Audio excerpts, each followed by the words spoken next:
So let us look at this year's PubAd paper. So what are the things that we can make of this year's paper? First and foremost, like with previous years, UPSC is focusing less on theoretical aspects.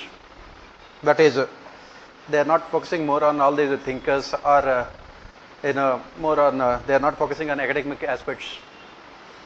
They are focusing more on, as usual, analytical aspects. One more thing that we can make out of this paper is that, like with other years PubAd papers, this paper also requires good knowledge of economics, especially globalization. Most of the questions are related to this globalization. Unless you have practical knowledge of this globalization, because at this point of time, the discipline of public administration is heavily influenced by this globalization, both theoretical aspects as well as analytical aspects. So, and third thing that we can talk about this is interlinking, as we keep on talking about interlinking of concepts as well as interlinking of concepts with current events. These are the things which this paper is looking for. As far as the difficulty or otherwise of this paper is concerned, there is no point in talking about whether the questions are difficult or not, because whatever the questions that UPSC gives, we have to answer them. In the examination hall, if you keep on thinking about how difficult the paper is, what I am going to do, you will not be able to do anything. And the good part of the question paper is that 90% of the questions, the answers are there in the questions itself, provided you understand the questions. So from that point of view, I will not say that this is a difficult paper. So let us go through all the questions, starting with the first one. Public administration is constantly being reinvented because it is contextual. Elaborate. As I said just now, the answer is there in the question itself. So what the question says is that this discipline of public administration is being reinvented. That means this discipline of public administration is getting it is getting developed and redeveloped over a period of time, because, as the question says again, it is contextual in nature. Basically what we are saying here is that this discipline of public administration is highly dynamic in nature. It is a dynamic discipline. Unlike other academic disciplines which are mostly static in nature, public administration is extremely dynamic discipline.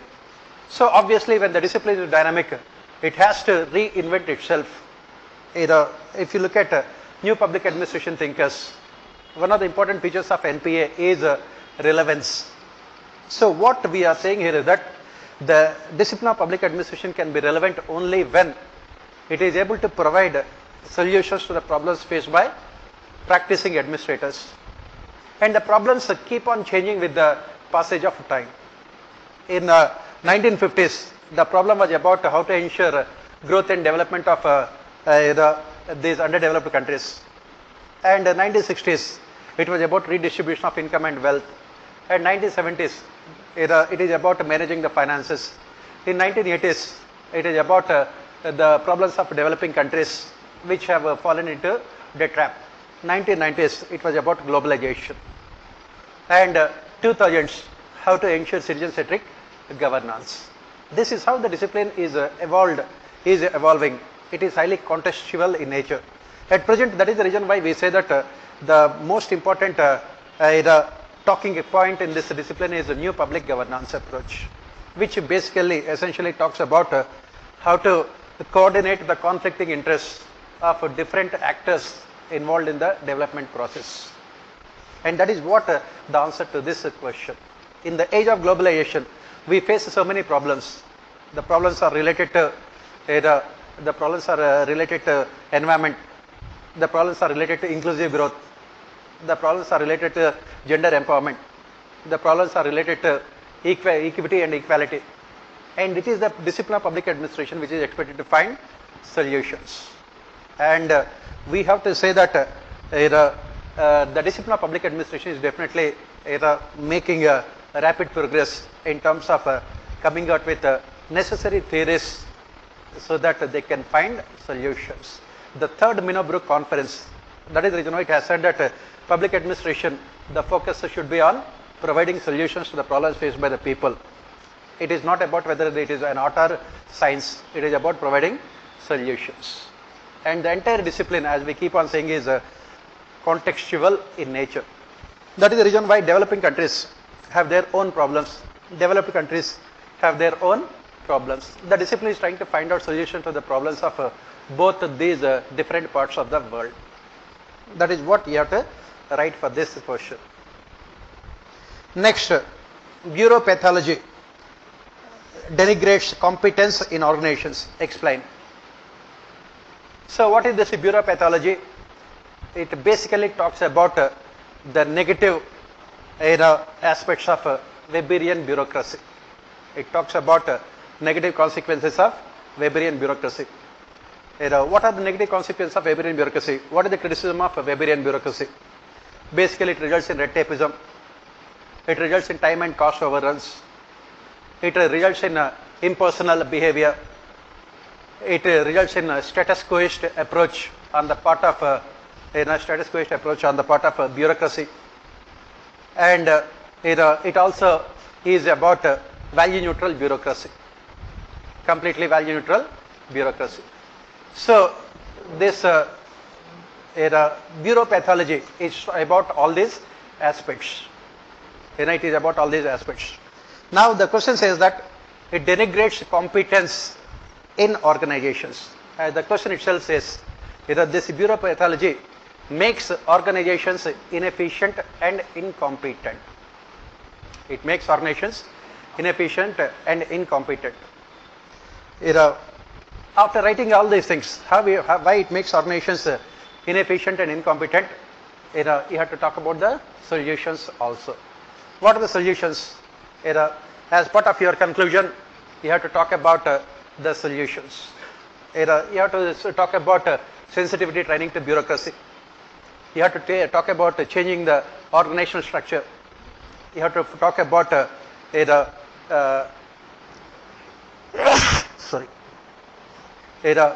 focusing more on outcomes rather than rule orientation.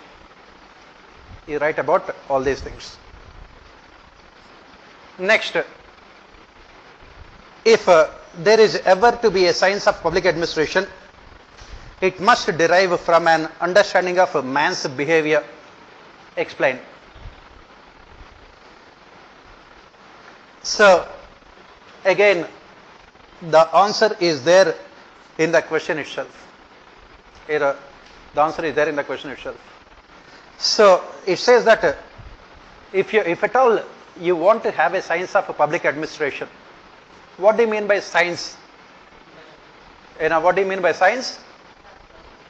It means science means it means having universal theories and principles. When do you call any academic discipline science? When it has universal theories and principles. When it has universal theories and principles. So the question says, if there is ever to be a science of public administration, it must derive from an understanding of man's behavior. What do you mean by that? It must derive from an understanding of man's behavior. What do you mean by that? What do you mean by that?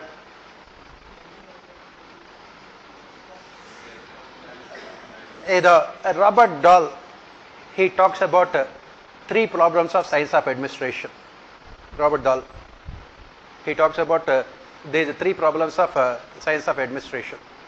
What did he say? Exclusion of behavioral aspects of organizations. So what we are talking about, what the question talks about here is that it says that if you want to have a science of a public administration, this science of public administration should always be based on understanding of human beings' behavior. Now, what is the problem with the classical thinkers? Classical thinkers, they had come out with a science of administration by excluding the dynamics of human behavior. They had come out with science of administration by excluding dynamics of human behavior. And what is the problem here? They could come out with a universal theory. They could come out with a universal theory, whether it is Taylor's scientific management theory or Max Weber's bureaucratic theory of our nation.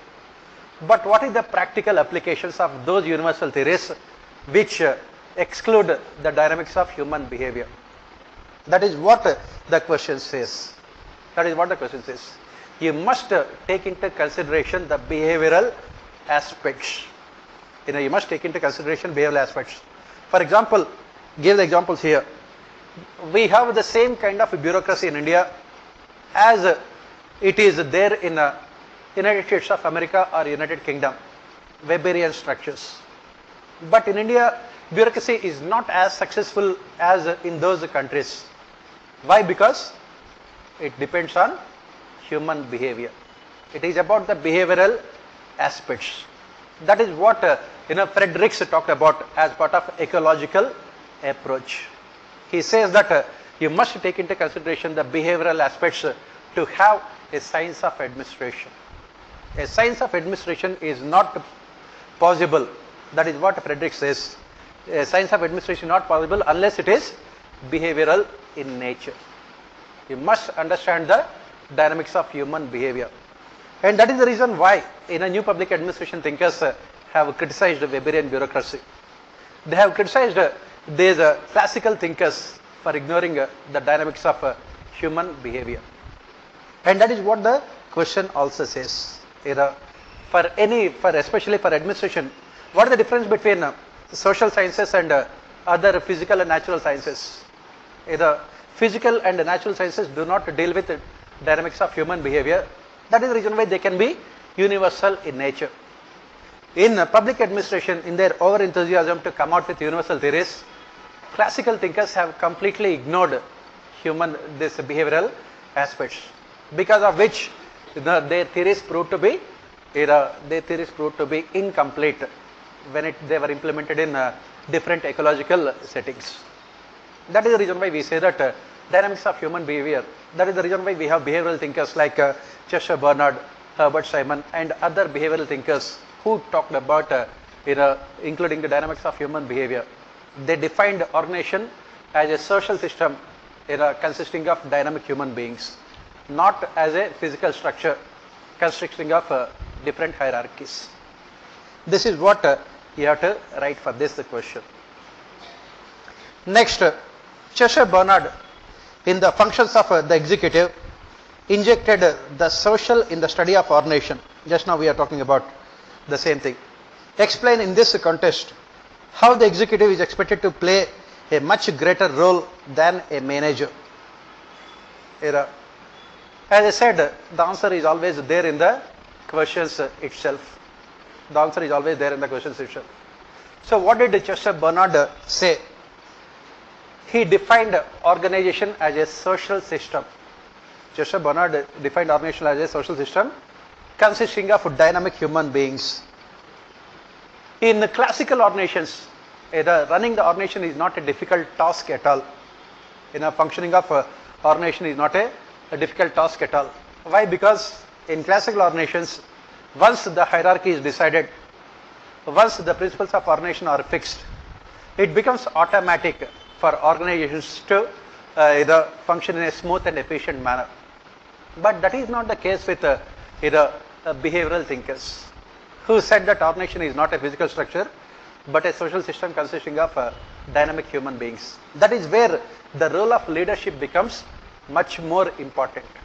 In classical organization, the manager is also the leader of the organization. There is no difference between leader and manager. Why? Because their functions are completely mechanistic in nature, mechanical. Manager, as part of scientific management theory of Frederick Taylor, as part of scientific management theory of Frederick Taylor, what you have to do? simply you have to come out with one best way of performing the task, and the followers will have to implement them. There is no independence, autonomy for followers. Everything is very smooth through principles of ordination. Whereas in Bernard's ordination, what do we study? Bernard defined ordination as a cooperative system of two or more people coming together and coordinating with each other to realize their common objectives. That is what Bernard has said. The key word here is cooperation, and another key word is voluntary. In Bernard's ordination, people come together in a voluntary manner. They come together in a voluntary manner to realize their common objectives. In Bernard's ordination, entry and exit is completely voluntary in nature. This is where we talk about the role of leadership. A leader has to perform much more significant functions in Bernard's ordination than in a classical ordination, where a leader can be a manager, can ensure efficiency of ordination. So what is the leader expected to do in a Bernard ordination compared to a manager in a classical thinker, in a classical theory? What are the leaders expected to do in a Bernard's ordination? Again, this is what Joseph Bernard has said. A leader is expected to perform three important functions. In Bernard's ordination, a leader is expected to perform three important functions. What are they? First, he must formulate the objectives of organization. He must formulate the objectives of organization. And Bernard has said that this formulation of objectives should be done. This formulation of objectives should be done on the basis of morals. On the basis of morals. That is the difference between a leader and a manager. A leader, he defined a leader in terms of a classical thinkers defined a manager in terms of positional authority, whereas Bernard defined leader in terms of moral responsibility. Very, very important. Second thing, Bernard has said that leader has to ensure proper communication channels. Communication channels should always be kept open. That is what Bernard has said. Why? Because in Bernard's ordination, informal ordinations play a very important role in expanding the scope of zone of indifference. Leader has to ensure communication channels. Third thing is, a leader has to motivate people. This is what Mary Parker Foley also talked about, which was repeated by Joseph Bernard. A leader has to motivate the followers to give their best to the organization using his communication skills. That is where a leader is different from a manager. A manager is the one we find in classical organizations, wherein a manager is only simply expected to ensure strict implementation of rules and regulations. Whereas in Bernard ordination, a leader has to perform a much more difficult, complicated task, for the reason that Bernard defined ordination as a social system.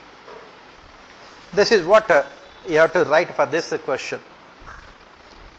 Next, delegated legislation has become a strategic tool in the hands of the executive despite its utility. Comment. As I said, the key to writing answers is understanding the question. So, if you look at the question carefully, delegated legislation has become a strategic tool in the hands of the executive. What do you mean by this? It has become a strategic tool in the hands of executive. And the last part of the statement, despite its utility, that is where you can understand the first statement on the basis of first part of the statement on the basis of the second part. The delegated legislation is definitely required. That is what we say. It is a necessary evil. But what happened in recent times is that with the help of delegated legislation, executive has usurped too much power into its own hands, in the process resulting in what is called administrative dictatorship, executive dictatorship.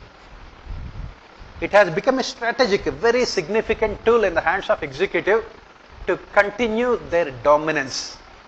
A similar question was asked in section B also. A red light and green light. A similar question was also asked in section B. So basically what we are saying is that even though delegated legislation is necessary, it has been used as an excuse by the executive to continue its dominance over other organs of the state as well as over the people. That is the reason why someone like Dicey called administrative law an evil. He called it as a devil. Why? Because through this administrative law and delegated legislation, we give huge amount of discretionary powers to officials without any accountability, which results in dictatorship. You can give the example. Give the example of AFSPA, Armed Forces Special Powers Act. Give the example of recent amendments to recent amendments to what?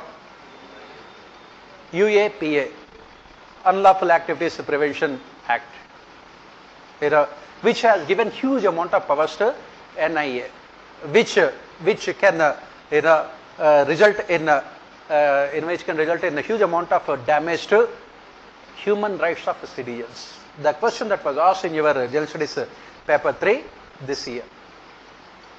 This is what you have to talk about. And then towards the end, as part of your conclusion, you have to talk about the safeguards. What should be the safeguards? What should be the safeguards? As we have said, first one, as we said, is judicial review. Under Article 13 of our Constitution, judiciary has the power to strike down any law if it believes that it is coming in the way of the fundamental rights of the citizens. And similarly, legislative scrutiny. Parliament should be able to scrutinize all the bills before they are being passed on the floor of the House. That is what you have to write. Come to the second question. Governance is neither a paradigm nor a panacea for all the ills of the government. It may be a more useful approach when other methods fail in providing public service. Critically evaluate. As I said, if you look at this question paper, as I keep on saying, it does not require any theoretical knowledge as such of thinkers, anything. It only requires understanding of the discipline of public administration from a macro perspective. If you read the statement carefully, governance is neither a paradigm nor a panacea for all the ills of the government. It may be a more useful approach when other methods fail in providing public service. Critically evaluate. So, what is governance in the first place? What is governance? As we define governance in simple terms, it is the process of taking decisions and implementing those decisions. And what is the objective here? Why do you take decisions and implement decisions? The objective is to maximize welfare of citizens. In a democratic polity, the objective of the government is to maximize welfare of citizens. And governance is the instrument through which this objective is realized. That is the reason why it says that it is neither a paradigm nor a panacea. It is one of the approaches through which you can ensure welfare maximization of people. Now the question, coming back to here, coming to the analytical aspects. Now this governance, this governance has undergone rapid changes over a period of time. Between 1950s and 1990s, we have adopted a different approach to governance. What we call it as a centralized, top-down, bureaucracy-centric approach to governance. We have adopted, countries around the world as part of development administration had adopted this kind of approach to governance. What we call it as centralized, top-down, bureaucracy-centric approach to development. and it was followed for service delivery mechanisms. Public sector enterprises were given a monopoly, and these public sector enterprises were expected to be engines of growth and development. Another question was asked in this paper only related to public sector enterprises. And we believed that in a Weberian bureaucracy with focus on implementation of rules and regulations, with emphasis on efficiency, would be able to deliver the necessary objectives of development. When this was a failure,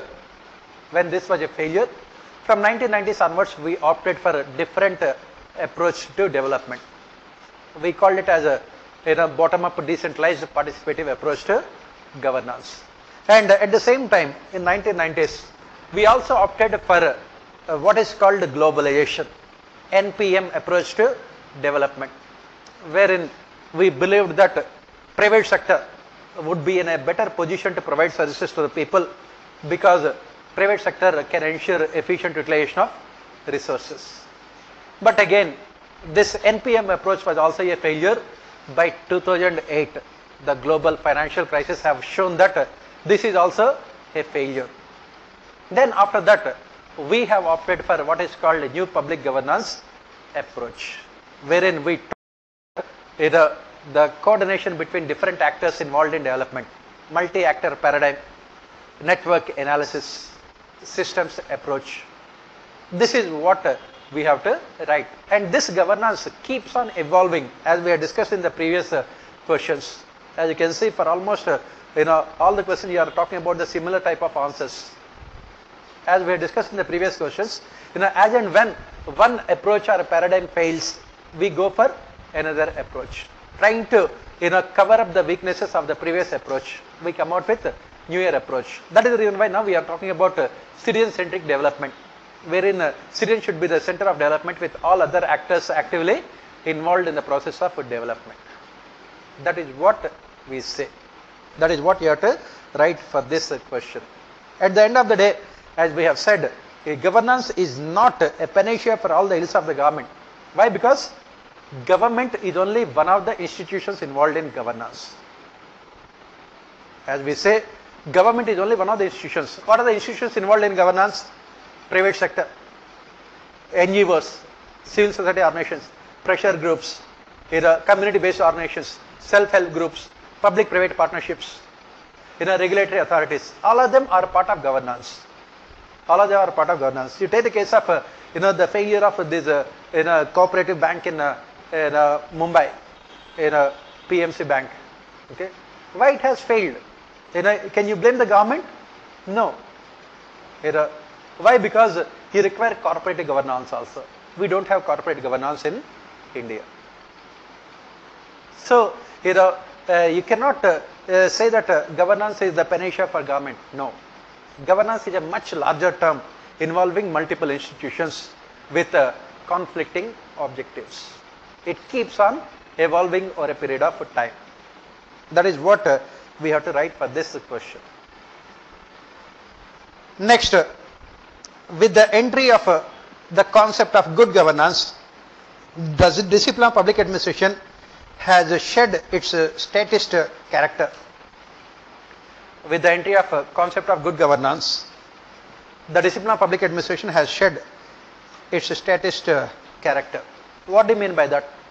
As I said, the entire secret lies in understanding the questions.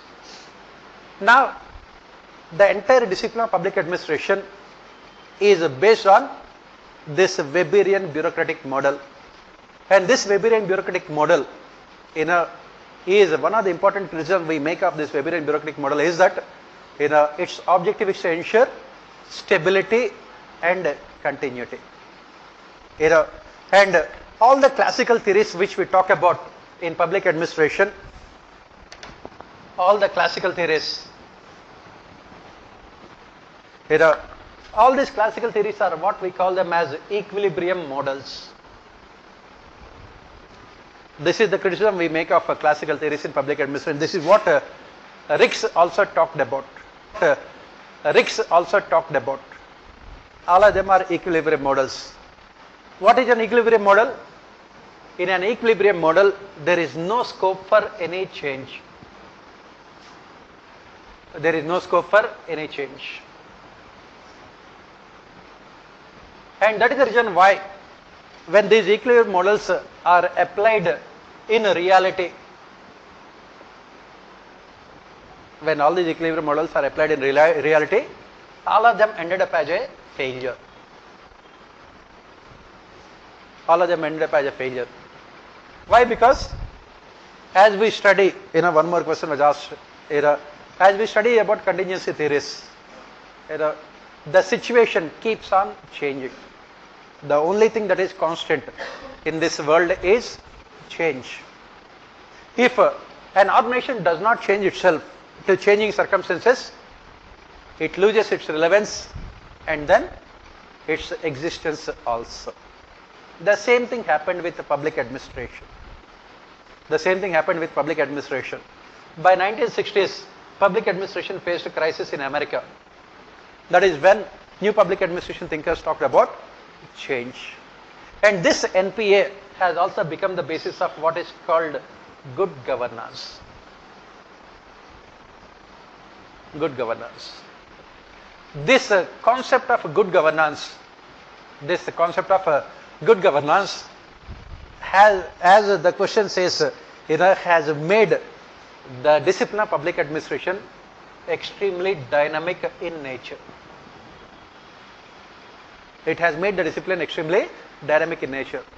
Good governance, it made discipline dynamic in nature.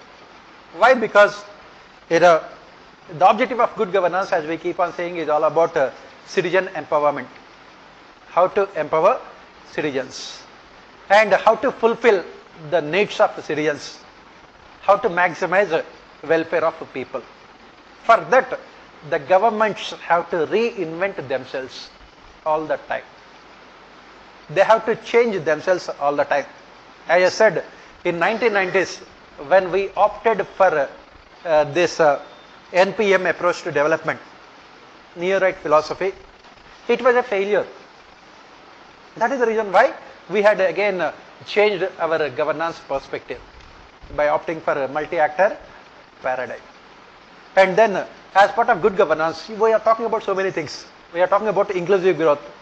We are talking about sustainable development. We are talking about gender empowerment. We are talking about citizen-centric administration. And that is where we are talking about the dynamic aspects of the discipline of public administration. Bureaucracy must change, reorient itself to the changing circumstances to realize the objectives of good governance. That is what the question says. It has made the discipline dynamic in nature. That is the reason why from 1990s onwards, you can see so many developments that have taken place rapidly within the discipline of public administration. Next, has a new public management failed in promoting a democratic polity, analyzed in the context of individuals as citizens and individuals as customers? Those who have attended our classes, they know about all these things because we keep on talking about these things. Individuals as citizens and individuals as customers. So, what did we say, if you remember? Between 1950s and 1990s, as part of development administration, citizens, they were treated as subjects to be governed. There was no scope for participation by people in governance. Centralized top-down approach to development. And it was what we call bureaucracy-centric development. And this bureaucracy-centric development, bureaucracy was only morally responsible, but never legally accountable to people. It was only morally responsible but never legally accountable to people, which resulted in complete failure of bureaucracy. It resulted in goal displacement. as we study, they were giving more importance to rules and regulations than in realizing outcomes. When this approach has failed in 1990s, as part of liberalization, globalization, privatization, this NPM approach to development was taken up. What the big change here in this NPM approach to development? Citizens, people, they are treated as customers, so that bureaucracy would be made legally accountable. The difference between people and customers is that in case of the previous approach, bureaucracy was only morally responsible. Now, as part of NPM approach, they are treated as customers. As customers, you can have legal power, demanding better services. As part of NPM, as we study, the government considers itself as a service provider and treats citizens as customers. That is what NPM approach. This is what we call value for money. If I am paying 100 rupees to the government, I must get 100 rupees of services from the government. Cost benefit analysis. That is what NPM approach. Now coming back to the question, has NPM failed in promoting a democratic polity?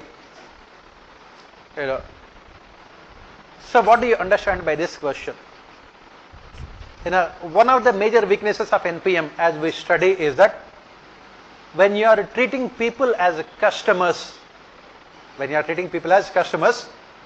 only those people who can pay for services,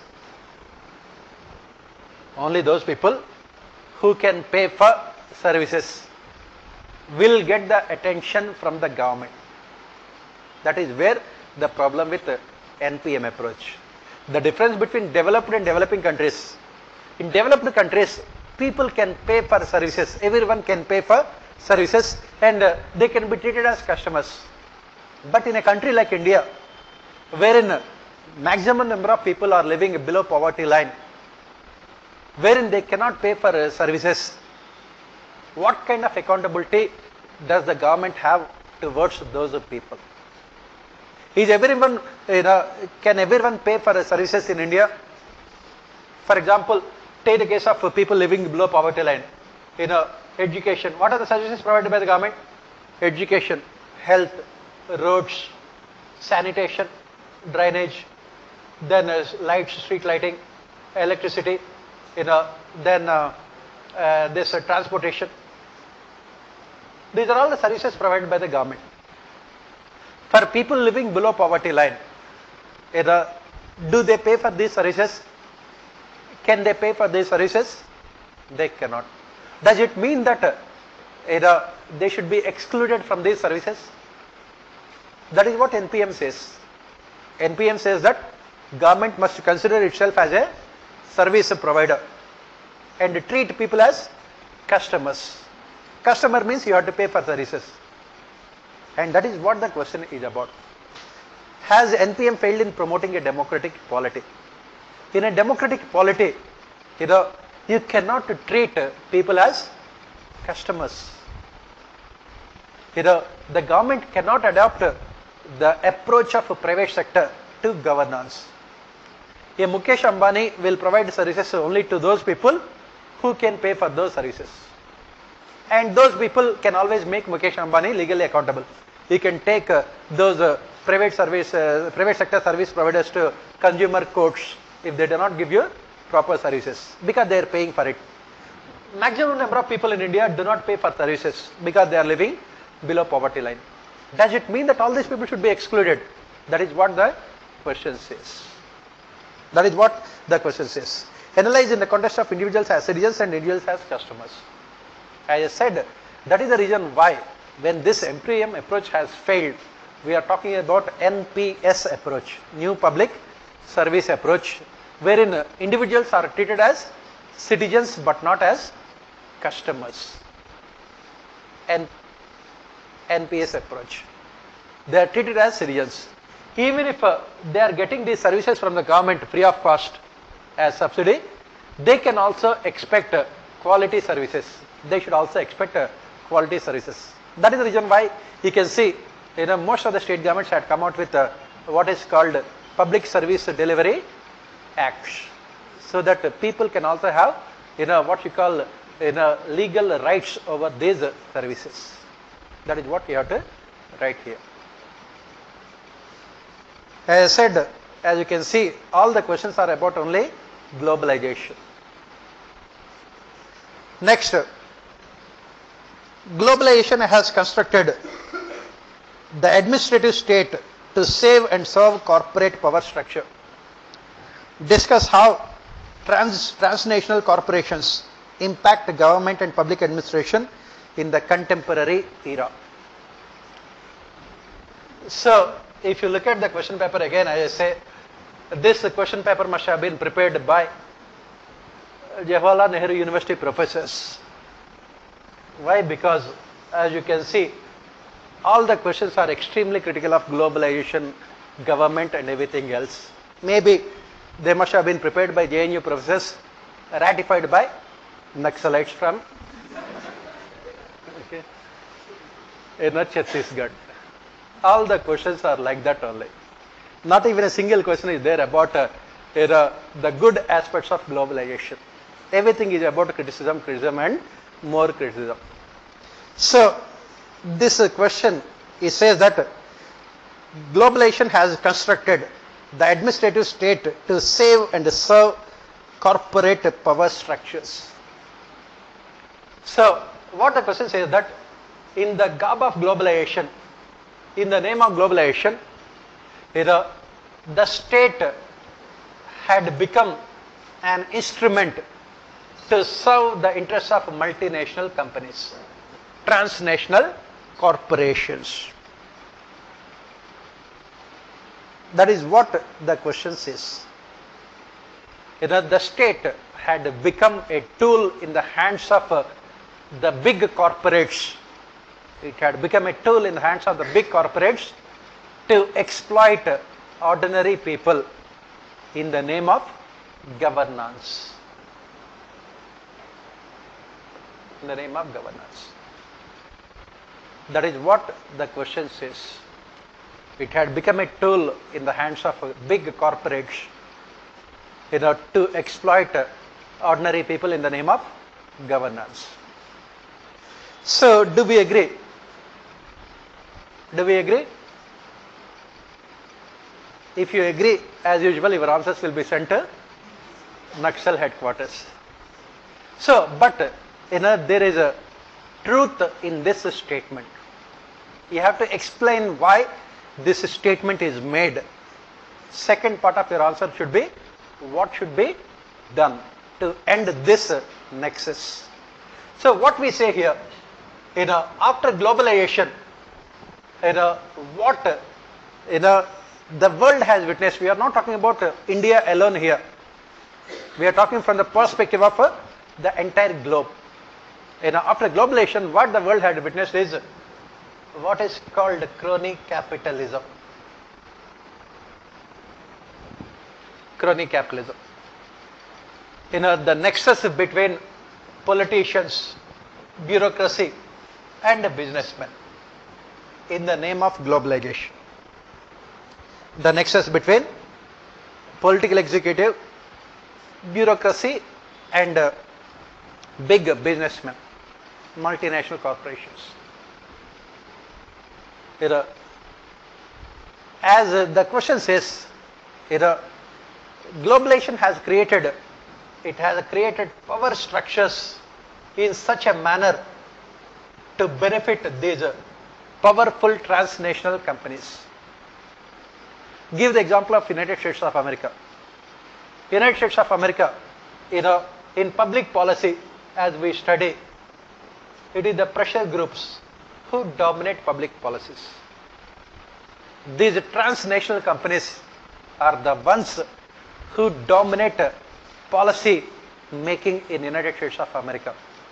And there is as you can see, in United States of America, there is clear-cut nexus between the politicians and the businessmen. Why? Because in United States of America, a businessman donating money to political parties is legal also. Second example, after 2008 financial crisis, what did American president do? After 2008 financial crisis, the American president had, instead of taking action against the multinational companies, which were responsible for a global financial crisis, instead of taking action against them, he had offered them stimulus packages. They were given huge amount of monetary compensation.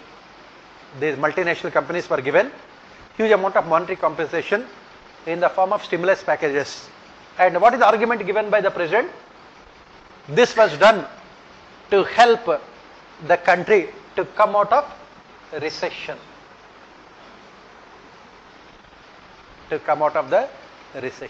The state had become a tool in the hands of this capitalistic class. Why? Because why he did not take any action against those multinational companies? They are the ones who funded his election campaign. That is the reason why in America you had this Tea Party movement. That is the reason why America you had this Wall Street movement also, to protest against these kind of neo-imperial policies, neoliberal policies of the American president. The same thing. And whoever may be the president of America, whether it is Republican or Democratic, they would always follow the policies that would benefit their rich capitalists, transnational companies. Right now we can see American President Donald Trump is fighting on behalf of the multinational companies. When he was discussing the trade related issues with Indian Prime Minister, he said that India must, India is one of those countries which has huge amount of protectionist regime. He wanted access to Indian market for American transnational companies. None of those presidents or prime ministers of countries around the world never really talk about what we call ordinary common citizens. They always talk about protecting the interests of transnational companies. Come back to India. This kind of crony capitalism is much more evident in India. Why? Because after 1991, when we liberalized, this crony capitalism had become the order of the day in the form of what we call public-private partnership. As commented by CAG, PPP in India has degenerated itself into crony capitalism. So many scams have taken place, but none of those people who are involved in those financial scams are punished. They are being protected. Give the example here.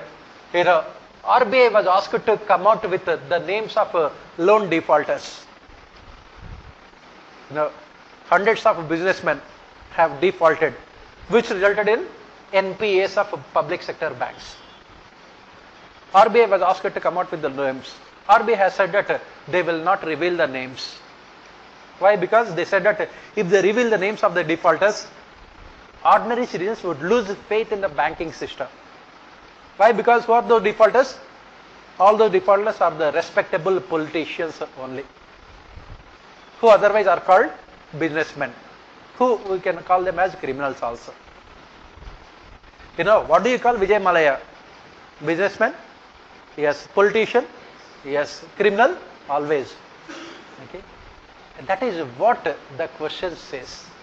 Okay. Globalization has constructed administrative state in such a manner that they serve the interests of only transnational corporations. Give the example of special economic zones. Give the example of multinational companies given permission to explore mining resources in forest areas against the wishes of tribals. Give the example of government giving land to these multinational companies at throwaway prices in the name of industrialization. Give the example of this coastal regulation zones are violated in the name of growth and development. After writing all these things, the examiner is sufficiently satisfied that it can be sent to Naxal headquarters. Then you come out with the solutions. You say that yes, there is definitely a case of globalization resulting in crony capitalism, but at the same time globalization also has resulted in increasing awareness among the citizens about their rights. With governance reforms like RTI, with governance reforms like regulatory authorities, with governance reforms like citizen charters, it has definitely made the citizens aware about their rights. And citizens are demanding good governance, both within the government as well as corporate governance also. Reforms are being undertaken by the countries around the world. Give the example of India. The government had come out with this IBC, Insolvency and Bankruptcy Code. The objective is to sell the assets of those organizations which have taken loans which have been turned negative, and use the money to finance the NPAs of public sector banks to ensure some kind of accountability within the system. You can give those examples. Next, red light and green light theories provide contrasting approaches to the role of administrative law. Which of these two theories will be effective in achieving the objectives of administrative law? Justify your choice. So you don't know what is this red light and what is green light. In the examination you will have only red light, right? You don't know what is red light and what is green light. How to tackle these kind of questions? Very simple. You write whatever you know about administrative law. The answer will be right. So basically these kind of questions are given by UPSC to see whether you have the presence of mind or not. Whether you have the presence of mind to tackle these kind of questions or not. So let us use common sense to write answers to these kind of questions. What does red light signify? Red light. What is the significance of red light or green light?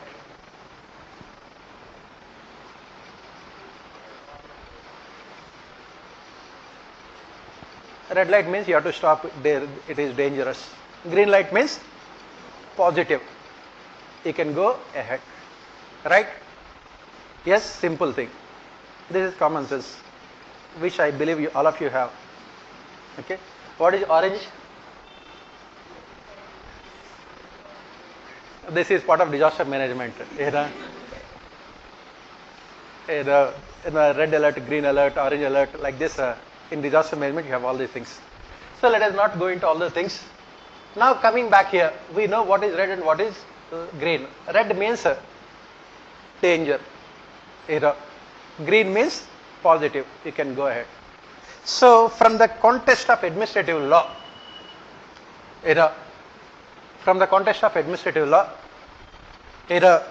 what is this red light and green light and how they can achieve the objectives? So why administrative law is required in the first place? Why do we need administrative law?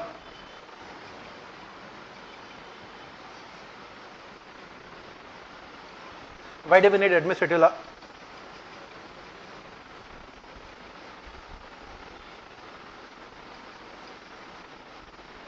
Why do we need administrative law?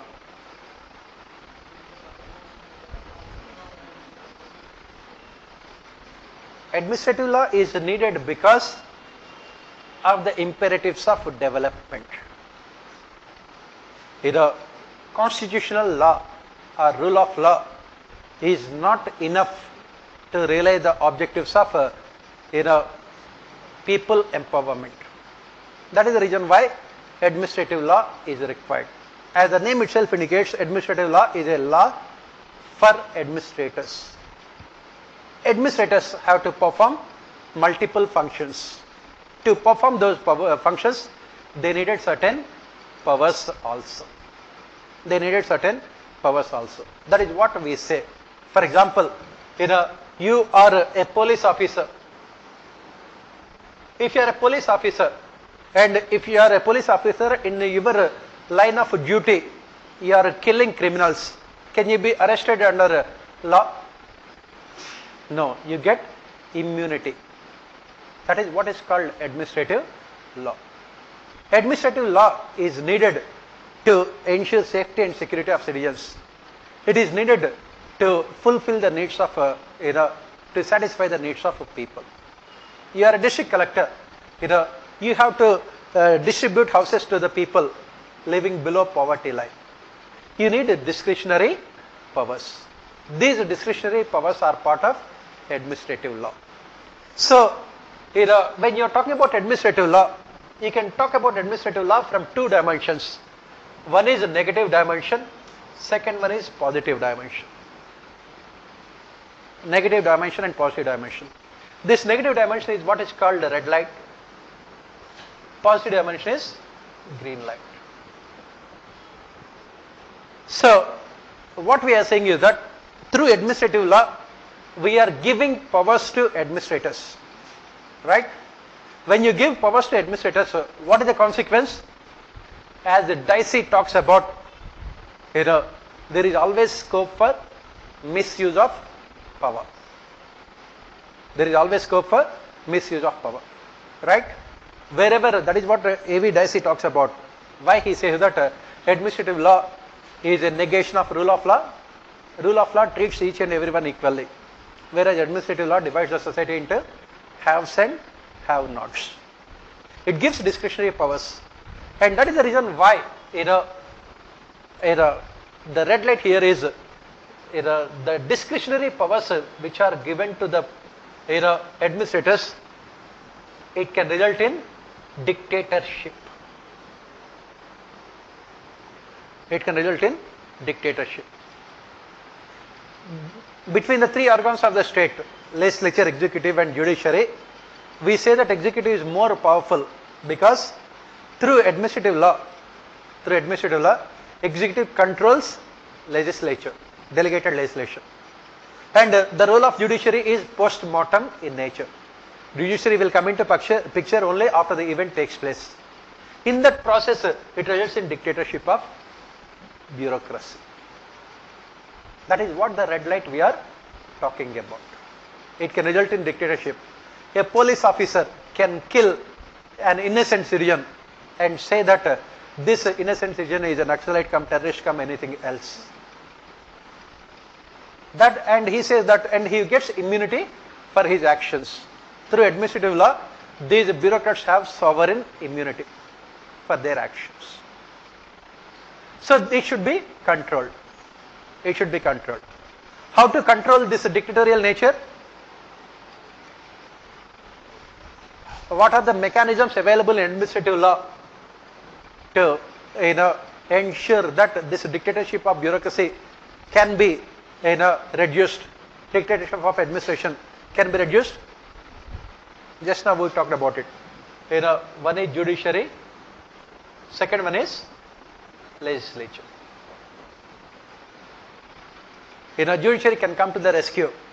That is what we study. The powers exercised by bureaucracy, by the state under administrative law must be exercised within the boundaries of rule of law, constitutional law. In case of any conflict between administrative law and constitutional law, it is the constitutional law that always prevails. And that is the reason why you can approach judiciary. For example, when the government wanted to make Aadhaar mandatory for every service provided by the government as part of administrative law, immediately judiciary had come to the rescue of ordinary citizens, saying that right to privacy is a fundamental right which cannot be violated by any of the laws made by legislature.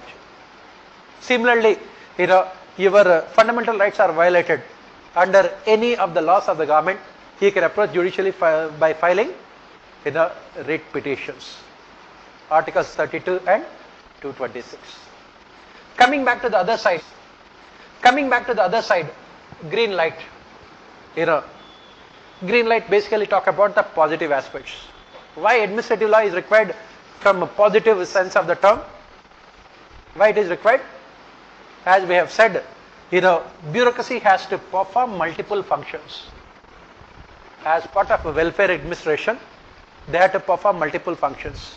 To perform these multiple functions, they need necessary powers. To perform these multiple functions, they need necessary powers. These powers are given to them as part of administrative law. For example, give the examples. The NREGA, National Rural Employment Guarantee Act. It is an administrative law. This NREGA helps the government to identify people, poor people in rural areas, so that they can be provided 100 days of employment. Similarly, Sarv Shiksha Abhiyan, administrative law. Similarly, this NRHM, National Rural Health Mission, administrative law. All these administrative laws are needed. Why? Because if you look at all these administrative laws, the basis of all these administrative laws is not equality, but it is equity. Equity can be ensured only through administrative law. That is what we talk about the green light. Equity can be ensured only through administrative law. Does the government need to give subsidized food grains to every person living in the country? Not required. The subsidized food grains should be given only to those people who are living below poverty line. How to identify them? With the help of administrative law. That is what we say about the positive aspects of administrative law, green light. All the welfareish legislations of the government. Take the case of Ayushman Bharat. Ayushman Bharat is applicable only to certain families, certain category of people. There are so many conditions which are there as part of administrative law which restricts the scope of Ayushman Bharat. A Mukesh Ambani does not require Ayushman Bharat. Right? That is what administrative law from a green light point of view. And that is what the question says. Which of these two reasons will be effective in achieving the objectives of administrative law? Justify your choice. You say that both of them are needed. Red light is also required, green light is also required. Through red light, you are imposing restrictions. Through green light, you are giving them powers. Both of them are. As I said, you don't know anything about green light and red light. You write whatever you know about administrative law, the answer will be right. That is what I say. These kind of questions require common sense. Next, again, as I said, the questions are all about globalization only. The advent of the regulatory regimes indicate the demise of the arbitrator state. Comment. So, you are again talking about understanding the question. Understanding the question is very, very important.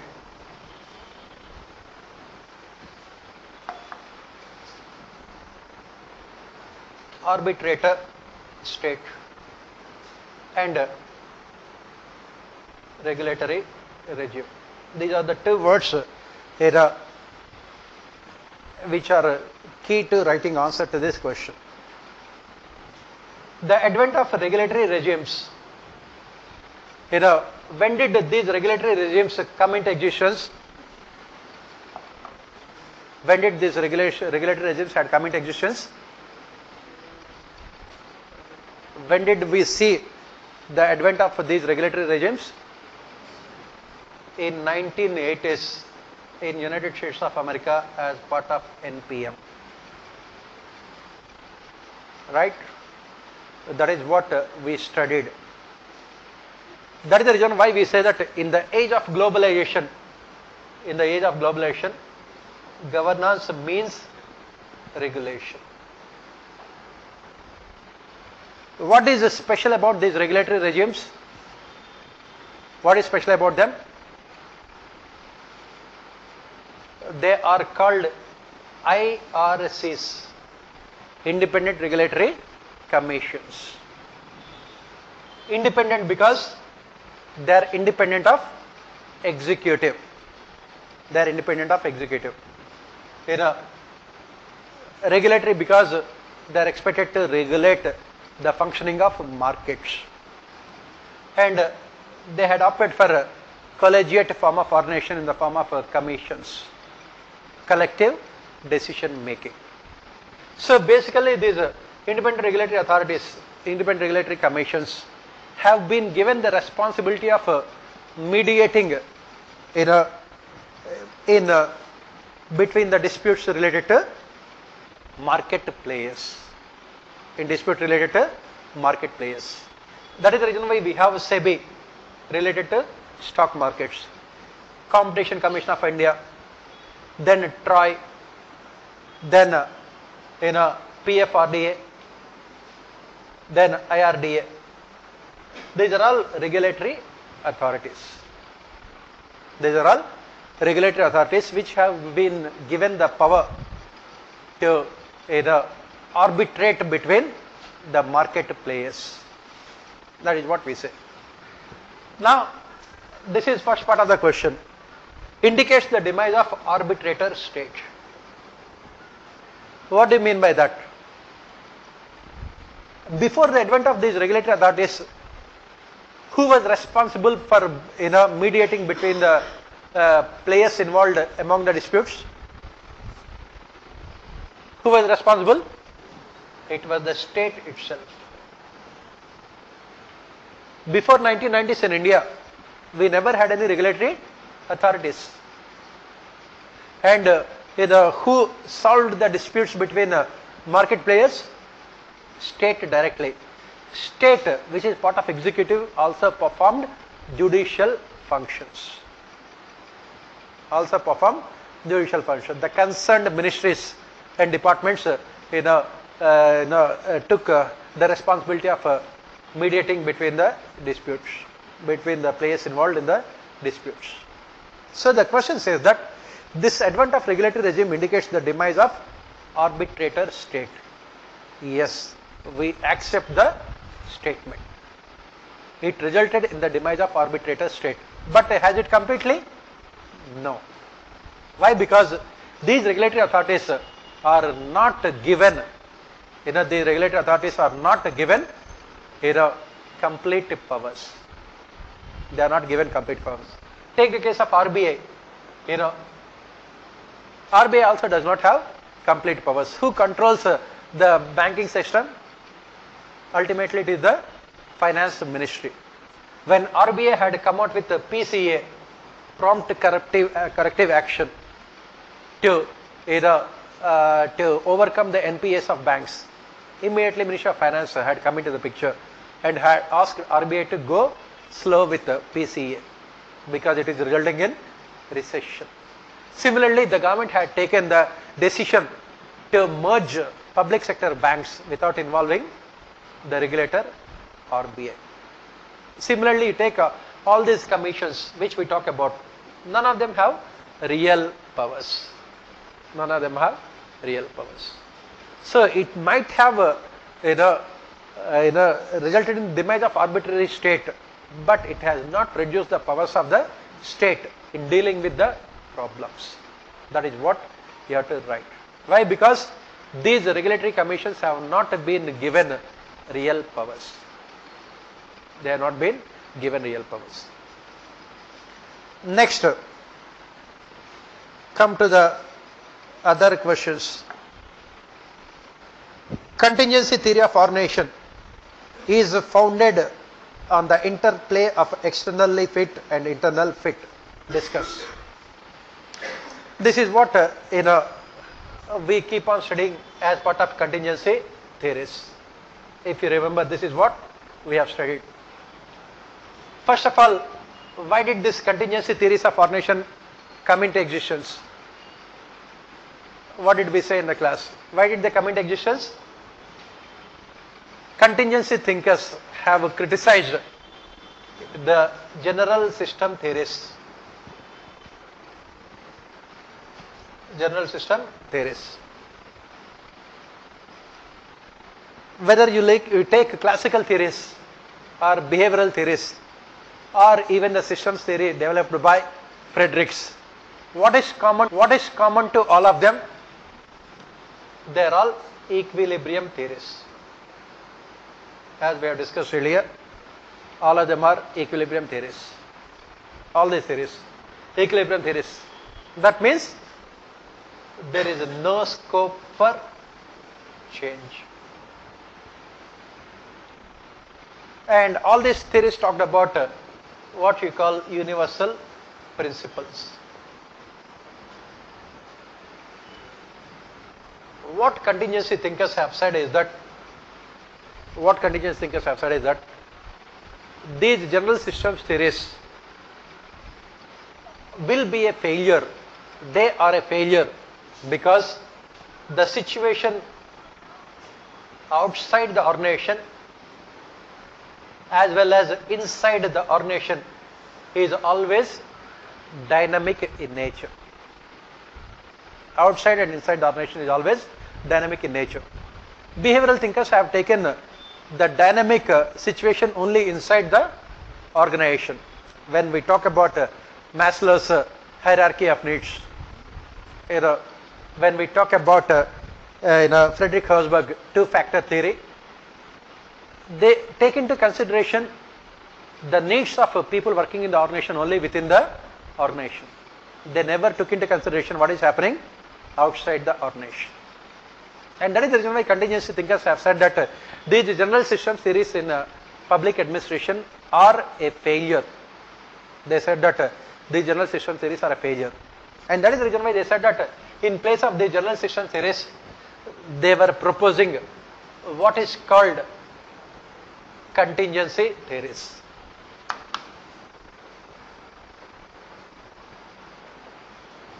Contingency theories. And what are these contingency theories? As the name itself indicates, they said that everything about the organization should be changed according to the situation. Contingency, according to the situation. Both internally as well as externally. Everything should be changed. What do we mean by that? Everything should be changed. What these thinkers have said is that an organization which is fit today, which is fit means which is efficient today, might become unfit tomorrow because of two reasons.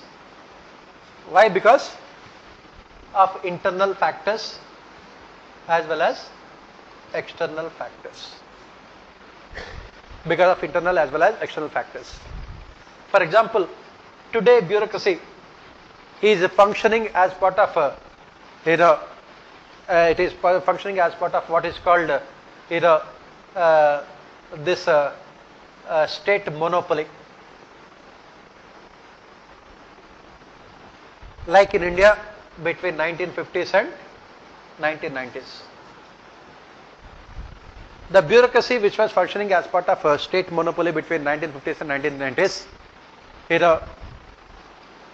would become unfit when it has to perform in the age of globalization and liberalization. In the age of globalization, liberalization, bureaucracy does not have monopoly. They have to perform with multiple actors. Automatically it becomes unfit externally. Similarly, internally also, bureaucrats, they keep on, their needs keep on changing. When you enter into civil services, as we study in the different motives of bureaucrats. Now, who talked about this? Psychological factors. You study them as part of a public choice theory. Who is the thinker? He talked about 5 different bureaucrats in terms of their motivation. Pardon?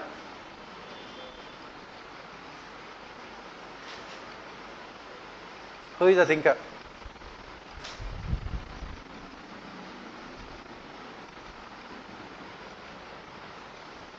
Who? What are the 5 different types of bureaucrats? Climbers, conservers, advocates, zealots, and statesmen. Do you remember? Yes? Those who have attended our classes. Yes or no? Yes? That is what happens when you don't study. So, yes, who talked about these things? What is the name?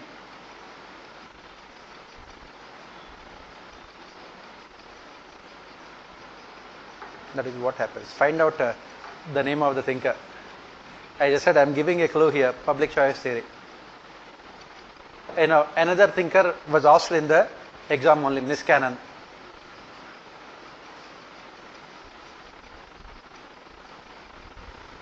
Who is the other thinker?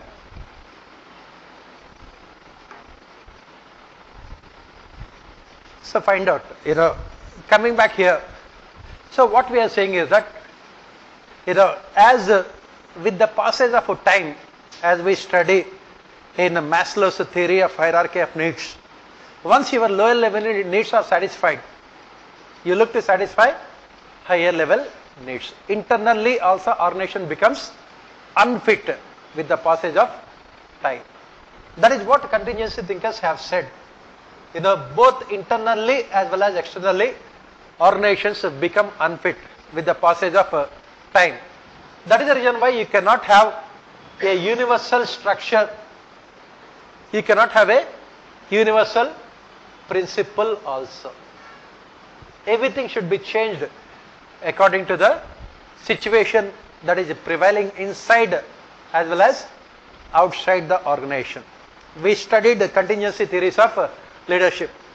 According to behavioral thinkers, there is only one universal theory of leadership. What is it? What did people like Douglas McGregor, Rensis Likert, and Chris Argyris talked about? What is the universal theory of leadership? Participative management theory. They said that it is the most popular theory of leadership. What contingency thinkers have said that this participative theory of leadership might be useful only under certain circumstances. As we studied in contingency theories, everything depends on 2 important variables internally.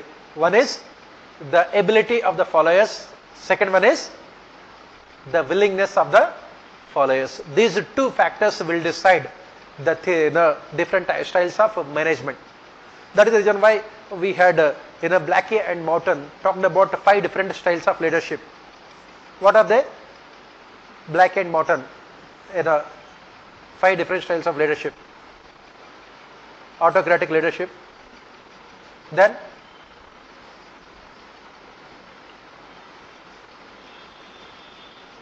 what are the other 4 styles of leadership?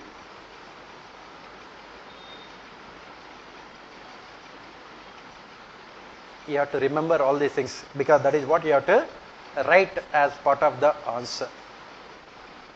So internally, the organization has to change itself, depending on the situation prevailing in the organization. As I said, 2 important factors. One is ability of followers. Second one is willingness of followers. That is the reason why we had so many contingency theories of leadership.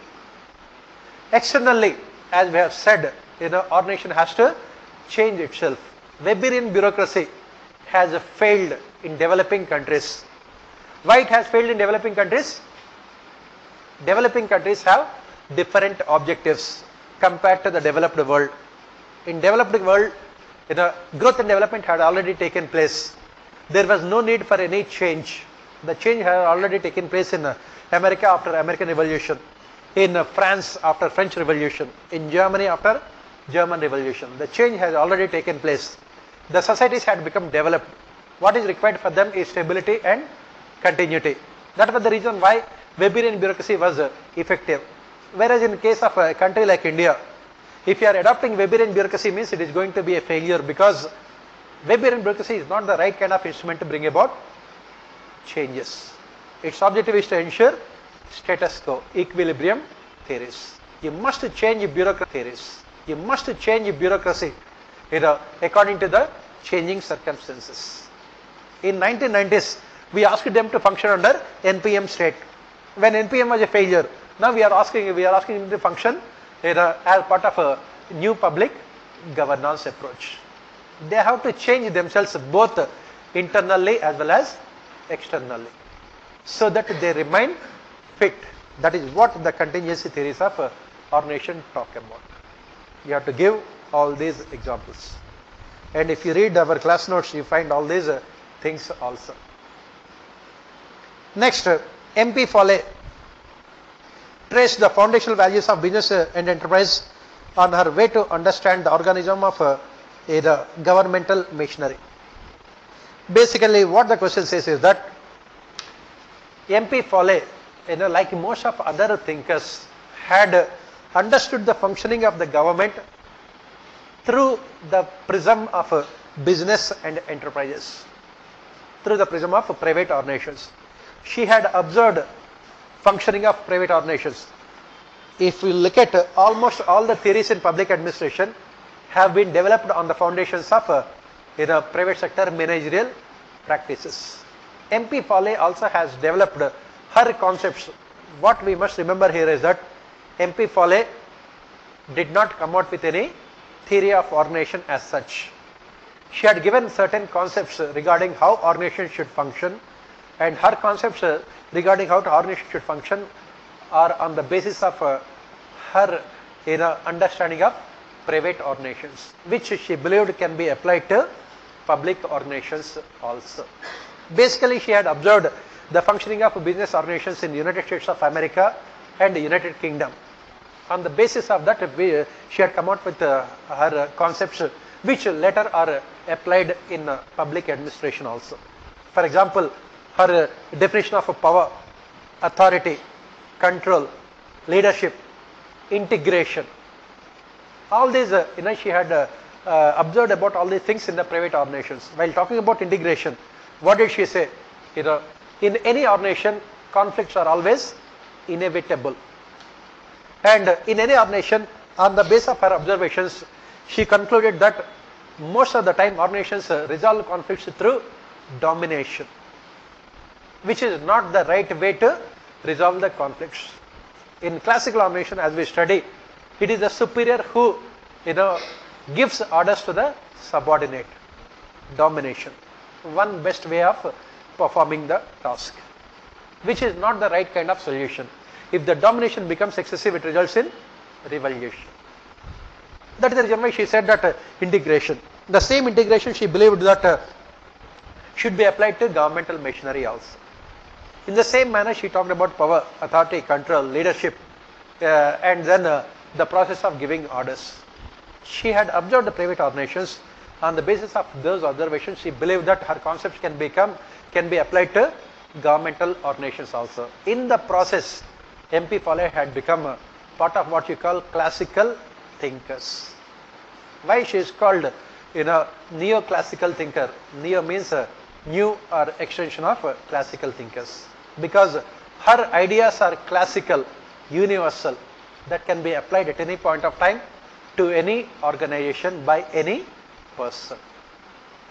Even though she observed the private organizations, came out with her concept on the basis of her observation of functioning of private organizations, but they can be applied to government also. You have to take her concepts and give 2-3 words explanation why they can be applied to governmental organizations also. Take the case of integration. As I said, integration is the only way in which the conflict resolution should take place from a long-term perspective.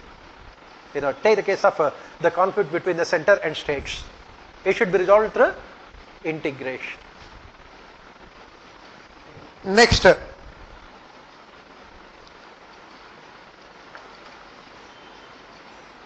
did you get the name of the thinker? Not yet. Anthony Downs. Yes. In the examination hall, I will not be there standing like this and asking you to write answers. You have to remember the thinkers, very important. Media, the fourth estate is in chains. Examine the statement in the context of governmental accountability. The same thing was asked this year for essay also. As I said, if you are doing public administration, you will be covering all your essays also. Again, even essays also mostly from public administration point of view only. Media, the fourth estate is in chains. What do you mean by that? We do not have an independent media. We do not have an independent media. Examined in the context of governmental accountability. In the name of accountability, the government is controlling media. Accountability is different from control. In the name of accountability, government is controlling media. It does not have independence. It does not have true independence. What are the examples can you give? Give the example of emergency in 1975. When during emergency, it was the Ministry of Information and Broadcasting which edited the news articles and items before they are printed in newspapers. There was absolutely no freedom that was given to media. That was the classic statement made by L.K. Advani regarding the functioning of media during emergency. What did he say? He said that you were asked to bend, you crawled. C-R-A-W-L-E-D. That is what happened to media. Not even a single newspaper in the country had the courage to stand up to the government. In the name of accountability, government had taken all the freedom of media.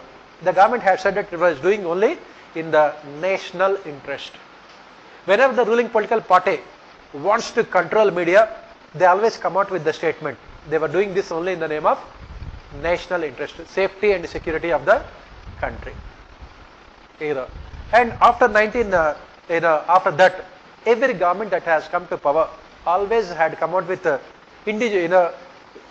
with different ways to control media.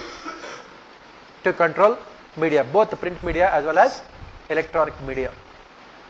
Nowadays, the social media, it becomes difficult for the government to control. Social media, it becomes difficult. But even social media also is being controlled by the government. Take the case of Jammu and Kashmir. We don't know exactly what is happening in Jammu and Kashmir. If you have to know about what is happening in Jammu and Kashmir, we have to depend on BBC News only. Even as far as recently as 3-4 days back also, BBC only had reported about the number of people who have been detained. The media has been completely blocked by the government. The media was asked to serve the interests of ruling political party in power in the name of national security. And media is also willing to lose its independence, autonomy and credibility. Why? Because how does the government control media? The major source of revenues for media are advertisements given by the government. The moment your newspaper is writing negative about the government, they will stop the advertisements. That is where they will. Same is the case with electronic media also. The government will not, reporters from your newspaper will not be invited for press conferences. These are the things which the government does most of the time. And that is the reason why we always talk about independent media. As United Nations report talked about, in developing countries where democracy is not fully developed, it is the media that should act as watchdog of people's interests, public interests. And we require an independent and unbiased media, which should be not under direct control of the government in the name of accountability. That is what you have to write as part of your answer. Now let us come to the section B.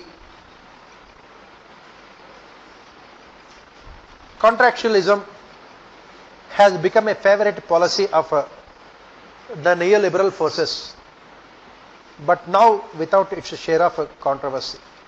But not now. Not now, but not without its share of controversy, argue I think. But not without its share of controversy. So again, as I said, questions are all about globalization and liberalization. So, in the age of globalization and liberalization, what we are talking about is withdrawal of the state as part of a neo-right philosophy, downsizing of a state.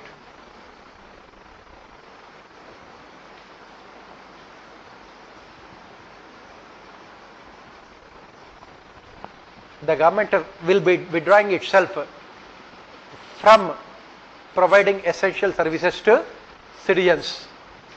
It will be withdrawing itself from providing essential services to citizens in favor of private sector. It is a private sector that will be providing services to the people. It is called contracting out of services.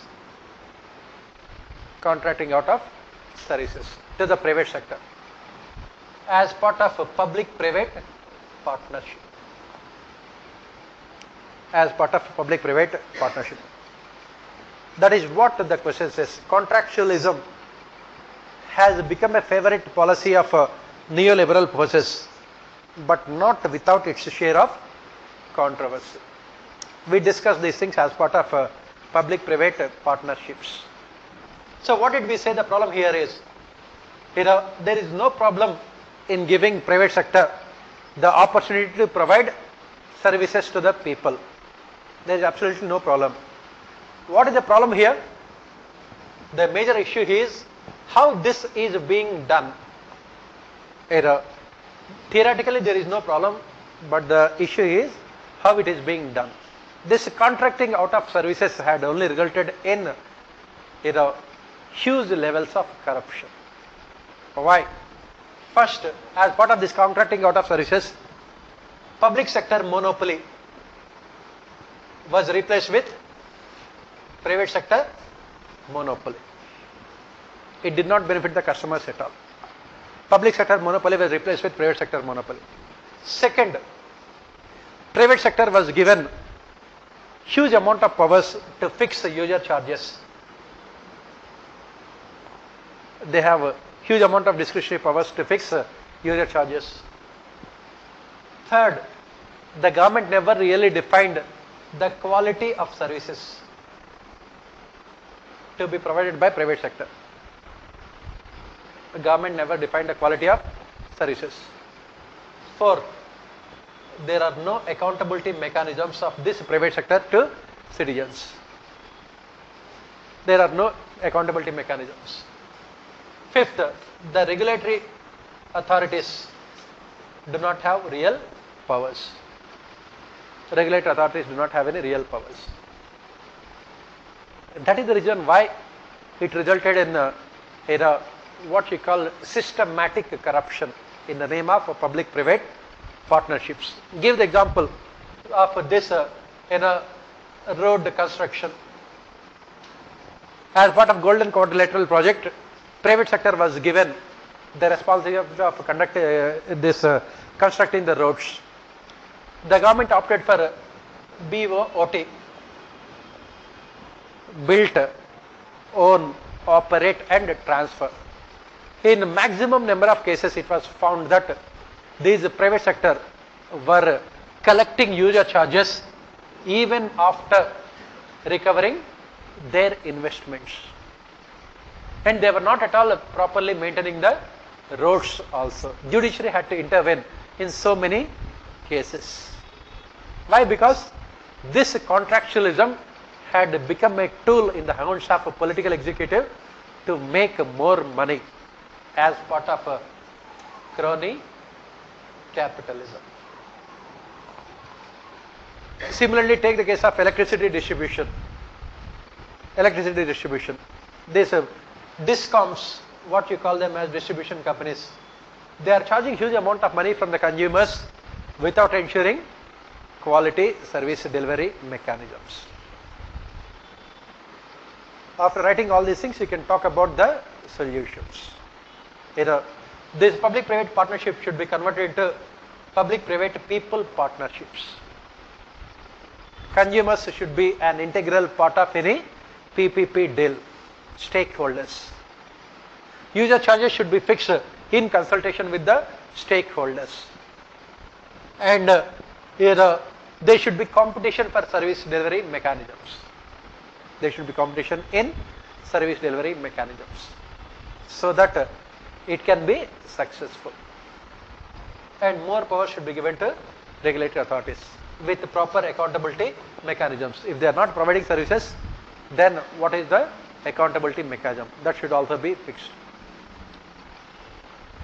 So this is what you are asking something. Can we? Lateral entry? No, not that. That is not. This question is from the lateral entry is not contractualism as such. You can stay in the government. Yep. Next, the failure to discard its elitist character and West-centric orientation has led to the decline of CPA. Explain. So, what is the reason why comparative public administration has declined? That is the criticism we always make of a CPA.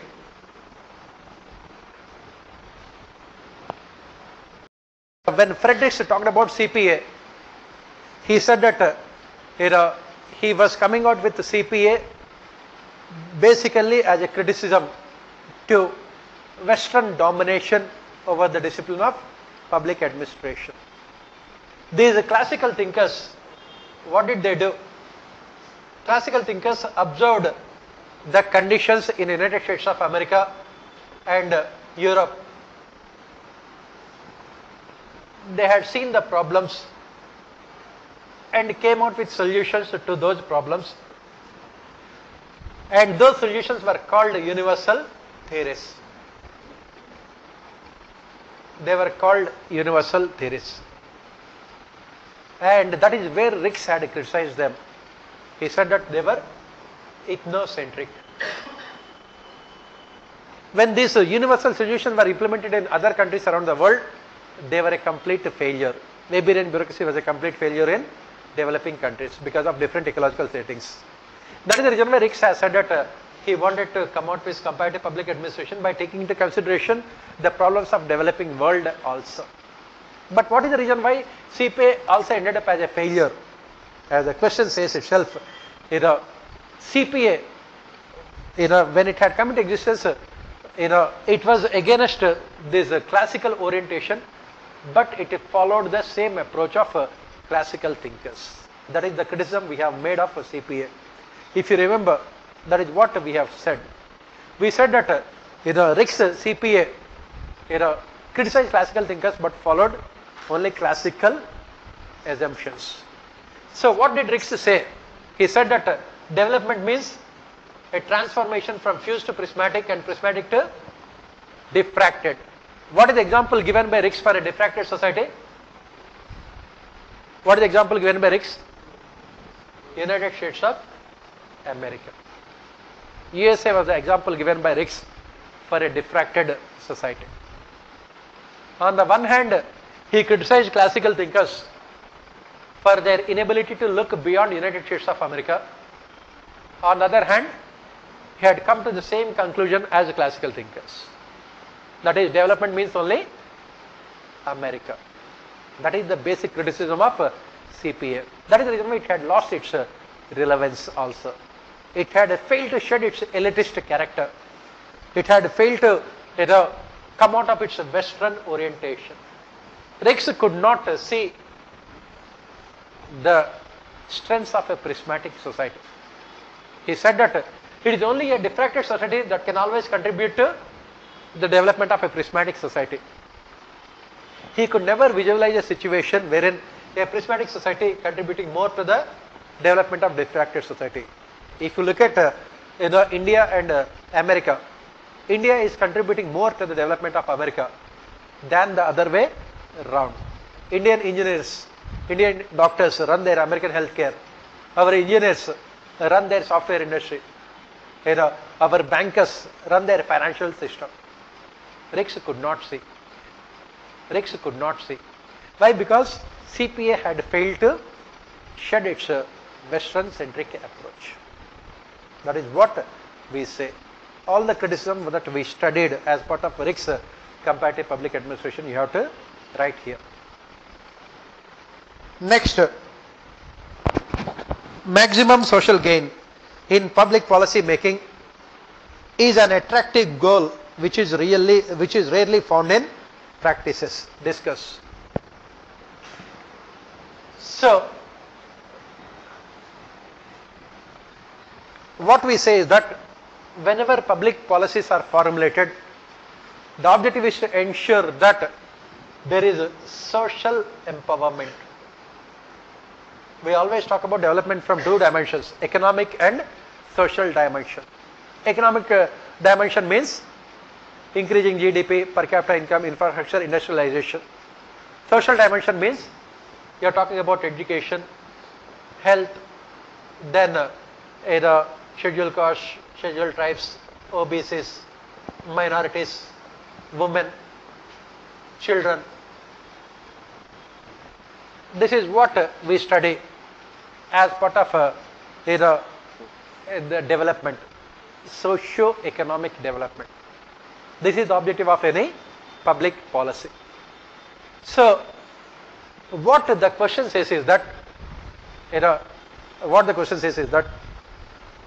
this social development, social empowerment is an attractive public policy goal which is rarely found in practice.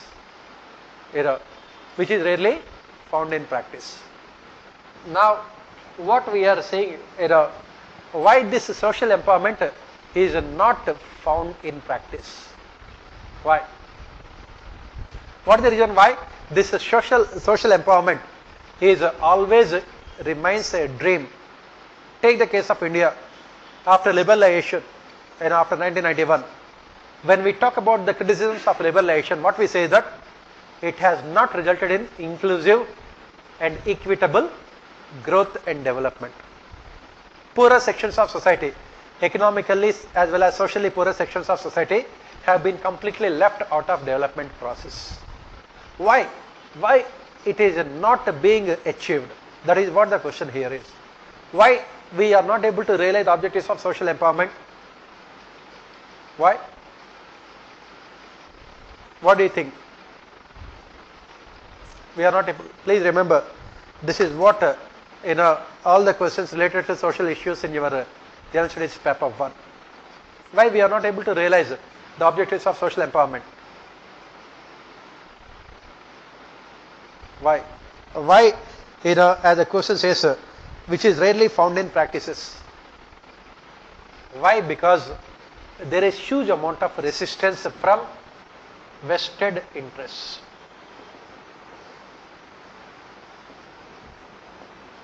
Who do not want to disturb equilibrium, status quo. Take the case of women empowerment. Did the women really benefit out of globalization in India? As a question that was asked this year in Polity Governance paper as well as in General Studies paper 1, social issues. There are so many challenges. Every politician talks about women empowerment. Every politician talks about empowerment of minorities, scheduled castes or scheduled tribes. But in reality, why it is not found? Because, as we have said, vested interests. As we say, the patriarchal mindset societies, male-dominated societies, our politics is always dominated by, male population. So whenever they come out with policies for women, mostly those policies are stated in documents but never implemented in reality. Give the example of gender budgeting. Give the example of self-help groups, which the question was asked later also. Give the example of development of scheduled castes, scheduled tribes are minorities. Why? Because there is huge amount of resistance. It requires huge amount of political will. Politicians do not want to disturb the status quo. And what do?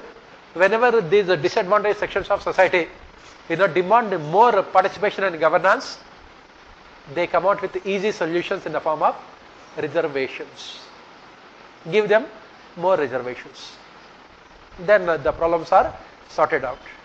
That is what they do. Why? Because as I said, there is a huge amount of resistance. And what is the solution? After talking about the problem, you have to come out with the solution also. The solution again was the same question that was asked in your quality governance paper also. Increasing awareness among the people about their rights. Once you increase the awareness among the people about their rights, automatically they demand more active participation in governance. That is the only solution. Next, a narrow view of information comes in the way of successful implementation of MIS in organizations. Analyze. So it says that MIS in government, that is management information systems in government, has not been successful because the government has a very narrow view of information.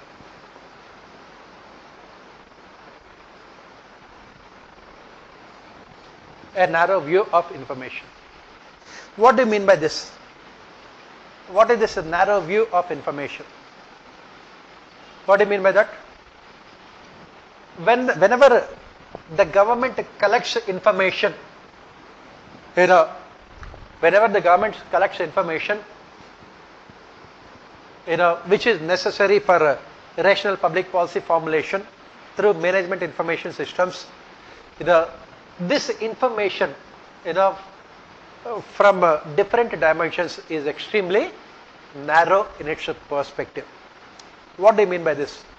First and foremost, this information, pertains only to some sectors or some sections of society. It is not universal. You must collect the information universally. Some sectors and some sections. For example, you are collecting information about NREGA, right? So when you are collecting information about NREGA, when do you say that information that you have collected is complete from all dimensions? You should know who are the families that are benefiting out of NREGA. Second, how much amount of money they are receiving. Third, whether they have received the money in a timely manner or not. Fourth, how this money is being used. That is, for constructing, assets, for forming assets.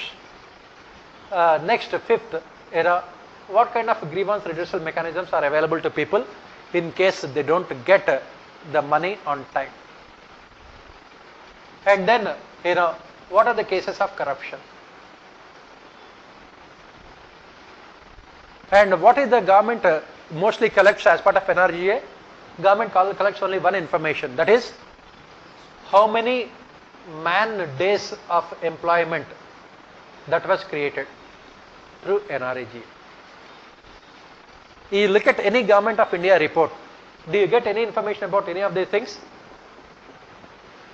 Not at all. They only provide you, last year we provided 267 million man days of employment. Who are the families? Whether they got the money or not, timely or not, what are the assets that have been created? That is where the problem.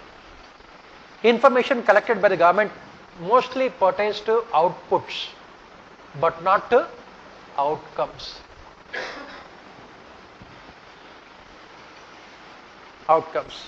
And it completely ignores equity aspect. That is, those who are needed, whether they are getting the benefits of the government or not. It completely ignores the equity aspects. And that is the reason why this narrow view of information comes in the way of effective use of MIS. It requires a lot of effort on the part of the people at the ground level to collect information. Neither the government has interest, nor resources, nor commitment. Most of the information that is collected is very narrow, which cannot be used for public policy evaluation also. That is what you have to write. Next, section B, the last question, 50A. Has e-governance led to debureaucratization and decentralization? Assess its impact on bureaucratic inertia. So every year the question on e-governance will be there. They will ask different dimensions. This year they talked about e-governance and its relation to bureaucracy. Has it resulted in debureaucratization and decentralization?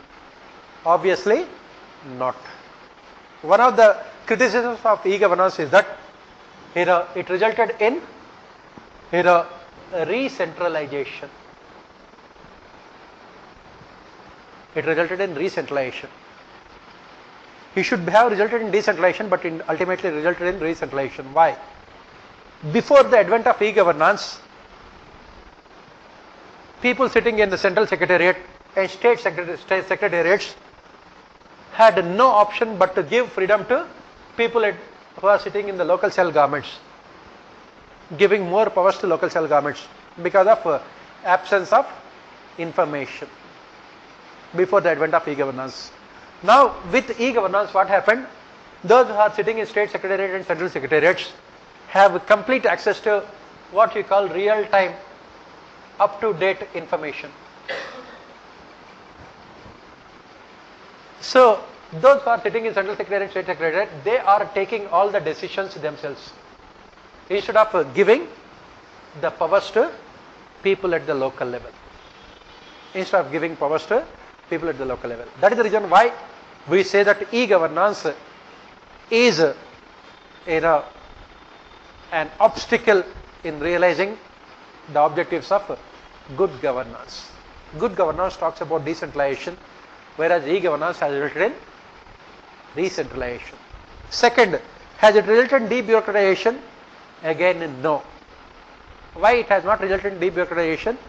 In India, we have only implemented e-government but not e-governance. We have implemented only e-government but not e-governance.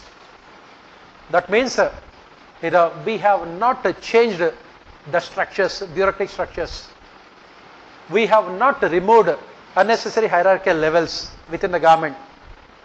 We have not removed colonial outdated laws, rules and regulations, which are the sources of what we call total bureaucratization. They are still there.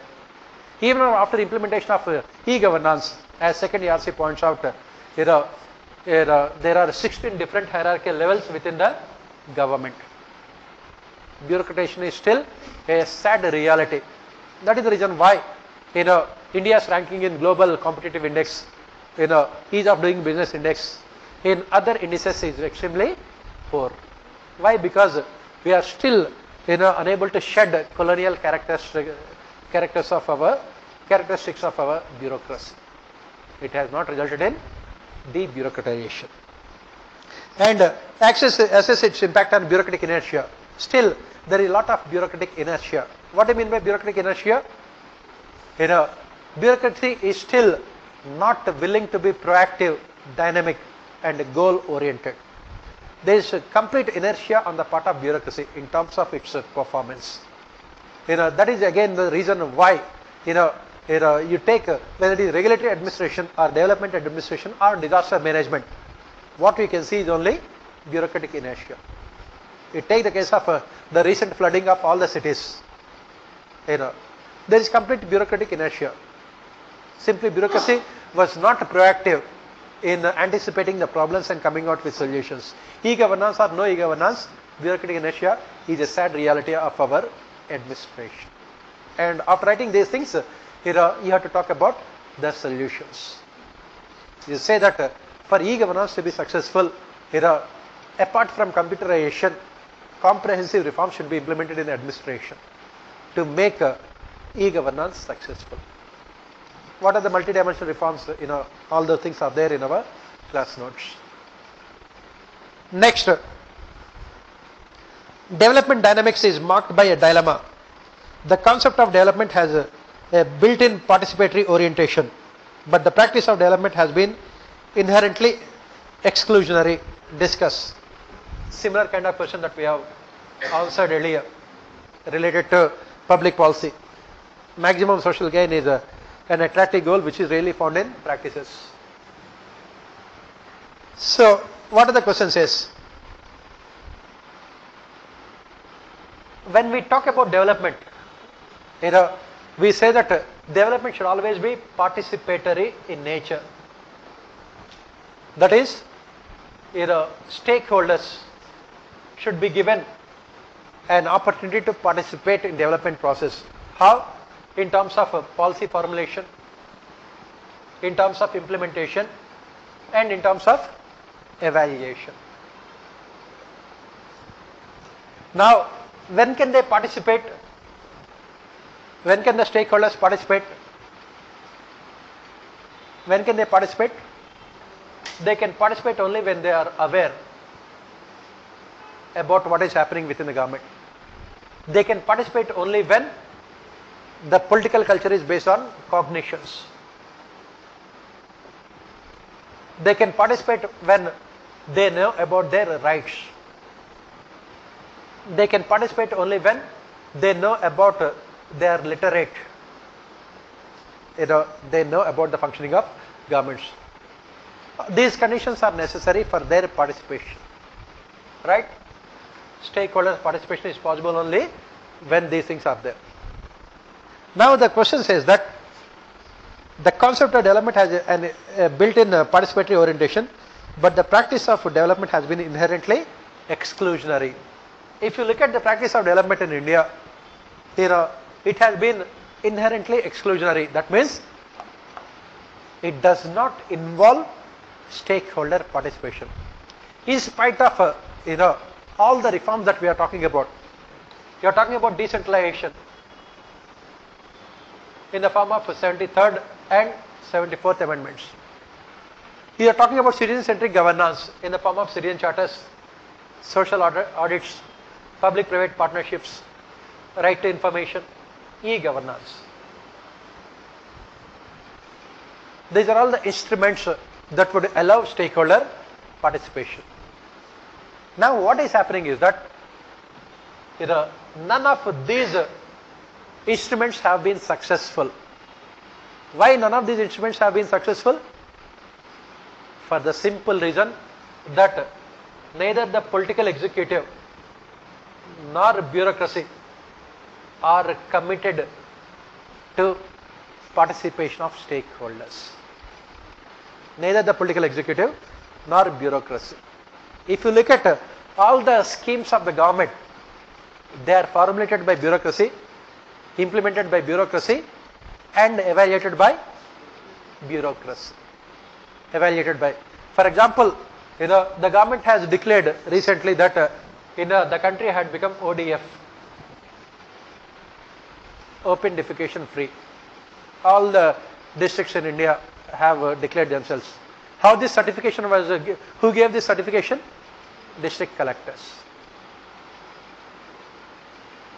And he himself will be doing all these things in open, but he will be giving the right. Okay. Is there any participation of stakeholders here? The government also has declared that we are, under this Saubhagya scheme, all these schemes, 100% electrification. Who has declared this one? The government. Did the people? Ask the people of Patna who do not have any electricity for the last 5,000 years. Okay. So this is where the problem is. Development is highly exclusionary. Neither the political executive, that is the reason why when the government comes out with these kind of statistics at the global level, they do not carry much weight. Why? Because there is no credibility to the statistics given by the government. Neither the political executive nor bureaucracy are willing to transfer real power. Give the example of 73rd, 74th amendments. They have been there for the last 25 years, 1995. Can we say they are successful? We have been implementing citizen charters for a very long period of time. Can we say that they are successful? That is where the problem is. It is, as the question says, the practice of development has been inherently exclusionary. Inherently, it is exclusionary. There is no scope for participation of stakeholders here. That is the reason why all of them have been a failure. Again, what is the solution? As we have mentioned in the previous, the solution is only creating awareness. These are the things which we should be doing before making development participatory in nature. Create awareness. As we say, the same thing, we discussed as part of a polity governance paper this year, GS also. Lack of awareness is one of the most important reasons why development administration is a failure. Average Indian village is expected to receive the benefits of 350 schemes. You talk to any villager, how many schemes does he know? He can mention maximum 4 or 5 schemes. He can talk about NREGA. He can talk about Sarv Shiksha Abhiyan, maybe if at all. He can talk about I don't know, rural health, I don't know. Ayushman Bharat, recent scheme only. Then food security, PDS.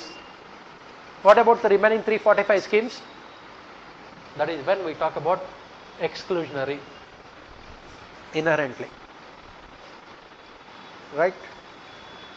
Next, come to the next question.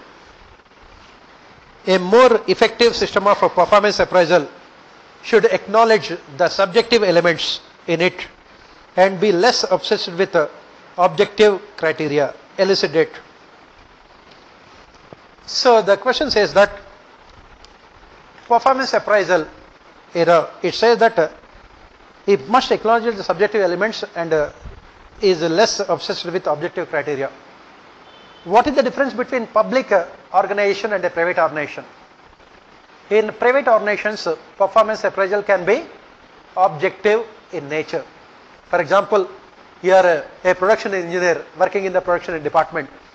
I can easily evaluate your performance on the basis of what Taylor called it as a piece rate system. If you are a marketing person, I can evaluate your performance. But if you are a joint secretary in the government of India, how can I evaluate your performance? You are a district collector, how can I evaluate your performance? You are an income tax officer, how can I evaluate your performance? Why? Because administration is multidimensional. It is not quantitative, it is mostly qualitative in nature. Administration is mostly qualitative in nature. And one more thing is that in the government, especially for civil services, we say that a civil servant performs multiple functions. A typical prismatic society wherein a single structure performs multiple functions. Under these circumstances, can we evaluate the performance in an objective manner? How can I evaluate the performance of a joint secretary working in Ministry of Rural Development? How can I evaluate the performance of additional secretary working in Ministry of Finance? Now economy is under a serious recession. Should I remove all those bureaucrats working in the finance ministry? Because their job is to ensure rapid economic growth, which they have failed. Should I remove all of them? Objective performance criteria. That is what happens in private sector. If you don't achieve the targets, you will be removed. And in the government, can I remove all those officers working in the finance ministry? No. Why? Because as we studied earlier, government is only one of the actors involved in development process. Private sector is there. Global economic conditions are there. The state governments are there. Security situation is there. All these things should be taken into consideration while evaluating the performance. So that is the reason why the question says that a more effective system of performance appraisal should acknowledge the subjective elements. in government, performance appraisal, whether we like it or not, is highly subjective in nature. Let us accept it, and let us not unnecessarily focus on objective criteria. That is what the question says. Do you agree? Yes, we agree to some extent, but not fully. Why? Because these subjective elements can make bureaucracy inefficient also. They can always take shelter under subjective elements. They can always come out with the excuse that it is subjective in nature. That is the reason why, as we say, as we study, we say that to make it much more objective in nature, domain expertise should be the basis for people working in the secretariat organizations, so that their performance can be evaluated objectively also. That is what he will say. In case of a specialist, it becomes easier to evaluate the performance. Next, is William Niskanen's budget maximizing model relevant today? Argue. As we have studied as part of public choice theory, Niskanen has said that bureaucrats are budget maximizers. They are budget maximizers. What do you mean by that? They always want more money for their ministries and departments. Niskanen's model is based on the assumption that individuals are utility maximizers, whereas Max Weber's bureaucratic model is based on the assumption that they are instruments and they do not have any values of their own. Niskanen has criticized Max Weber in bureaucracy, saying that bureaucrats are not instruments, they are human beings. As human beings, they have their own values. The most important value is self-interest. They are always guided by self-interest. That is the reason why bureaucrats always want more money for their ministries and departments. Why? Because with money comes power. Those who control the purse will control the organization also.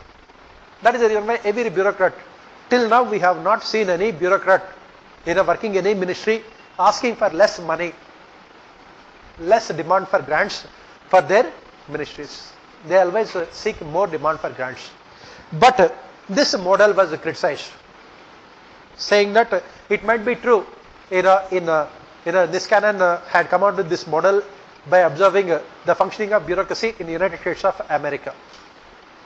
And this model was criticized by British administration thinkers. They said that this budget maximizing bureaucrat is not what we see today. They said that bureaucrats have realized the fact that with more money comes more responsibility also.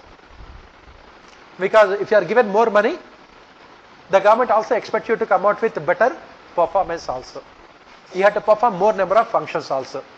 That is the reason why these British public administration thinkers have said that this budget maximizing bureaucrat is replaced with what is called bureau shaping bureaucrats.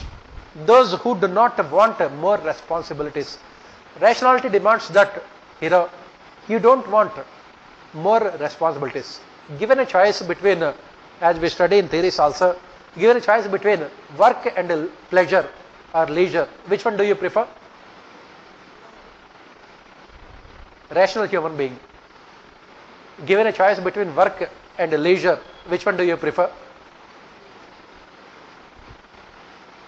Do you want to work all the time?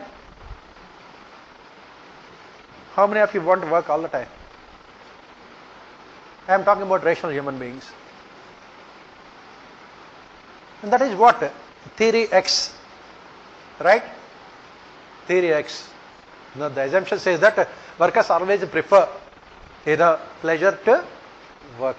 They prefer leisure to work. That is what this bureau shaping model also says.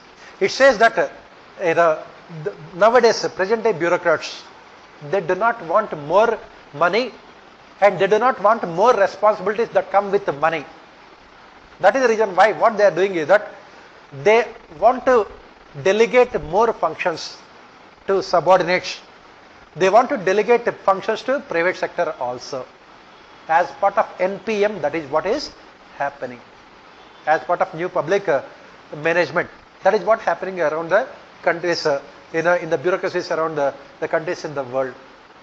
As part of this bureau shaping model, a rational bureaucrat is the one who believes that it is better for him to delegate more functions, more responsibilities, and to deconcentrate and decentralize power, so that he can have a peaceful life. For example, in the last 5 years or 6 years or so, most of these IAS officers, they do not want to come and work in the central secretariat. Earlier, a posting in Delhi is always considered a prized posting. After Narendra Modi became the Prime Minister, the situation had changed. Why? Because he works for around 72 hours a day. And he expects the bureaucracy to work for at least 100 hours a day. When do you come to the secretariat? When you are 50, 55 years old, you come to the central secretariat to reach the positions of joint secretaries and additional secretary. At that age, do you want to work for morning 9 to evening 9? No. They are going back to their states. They can go to secretariat aramse and they can work the way they like. They may not have powers, no problem. They will not have any responsibilities also. That is what this question talks about. That is what it says. Is it relevant to today? Perhaps not. Why? Because the concept of rationality has been redefined here. Earlier, rationality was defined in terms of money. Everyone wants more money. Now they realize that with more money comes more responsibilities and problems. That is the reason why they are saying that don't give us any money. We are more than happy where we are now. We want to deconcentrate power, decentralize power, delegate power. Let the private sector come and take our responsibilities. That is what is happening. That is what the British administrative thinkers had noticed in their administration. Next, performance measurement remains an emerging issue, but it is relegated to exclusively monitor and assess the use of funds. In the light of the statement, discuss various non-financial parameters of performance measurement to evaluate public sector enterprises. So the question basically says that whenever we talk about performance measurement, we adopt one approach, that is cost benefit analysis, to evaluate public policies. What is the amount of money the government is spending? What are the returns? Whether they are economically viable or not. Now the question says that this cost benefit analysis might be useful for private sector, but within the government, especially for public sector enterprises, is it relevant? What are the other measures? What are the other parameters to evaluate the performance of public sector enterprises? What are the non-financial parameters to evaluate the performance of public sector organizations? So what are the non-financial parameters? So, for this you have to start with, answer with why public sector enterprises had come into existence. What are the objectives of these public sector enterprises when they had come into existence? As Jawaharlal Nehru said, these public sector enterprises were expected to be the engines of growth. So, what were they expected to ensure? Industrialization, infrastructure development, then employment, providing employment. Fourth, balanced regional development, coming up with public sector enterprises in different parts of the country. Fifth, to be a model employer to private sector also, to be a model employer, providing all facilities to their people. Next, export promotion, import substitution. Export promotion and import substitution. Next, self-reliance, self-sufficiency. Self-reliance and self-sufficiency. Next, these what you call equity, social and economic equity, to provide the goods and services to people living below poverty line at affordable prices. Equity, social economic equity, equity, inclusiveness. So, as the question says, apart from the cost benefit analysis which we use for private sector, does private sector really concerned about all these things? Not at all.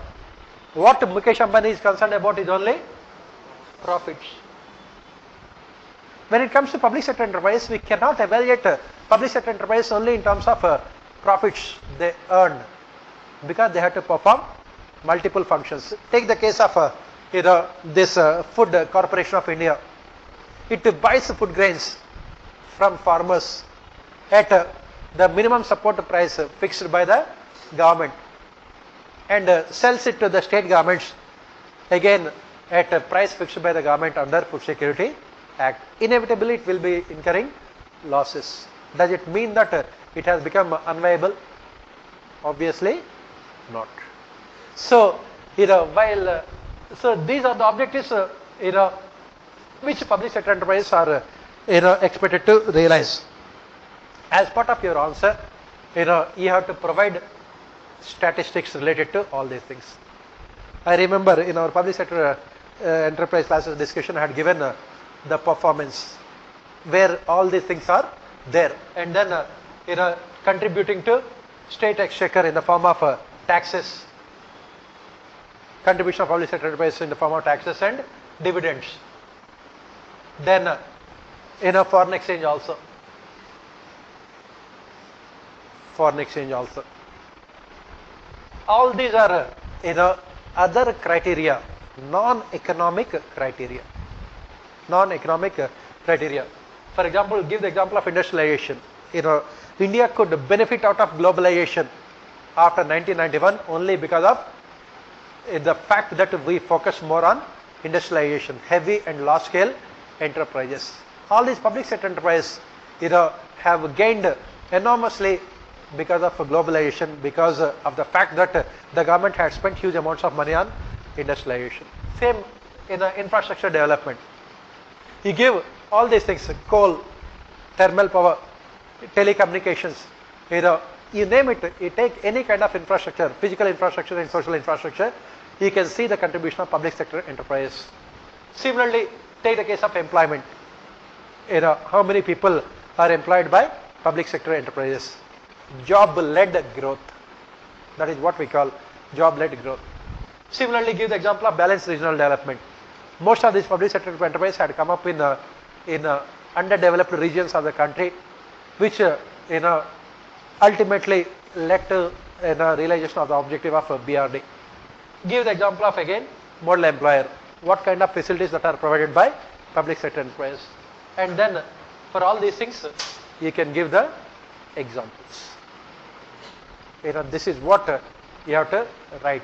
As I said, I remember while discussing this in the class also, I said that you must remember all the statistics. That is what is required. Next,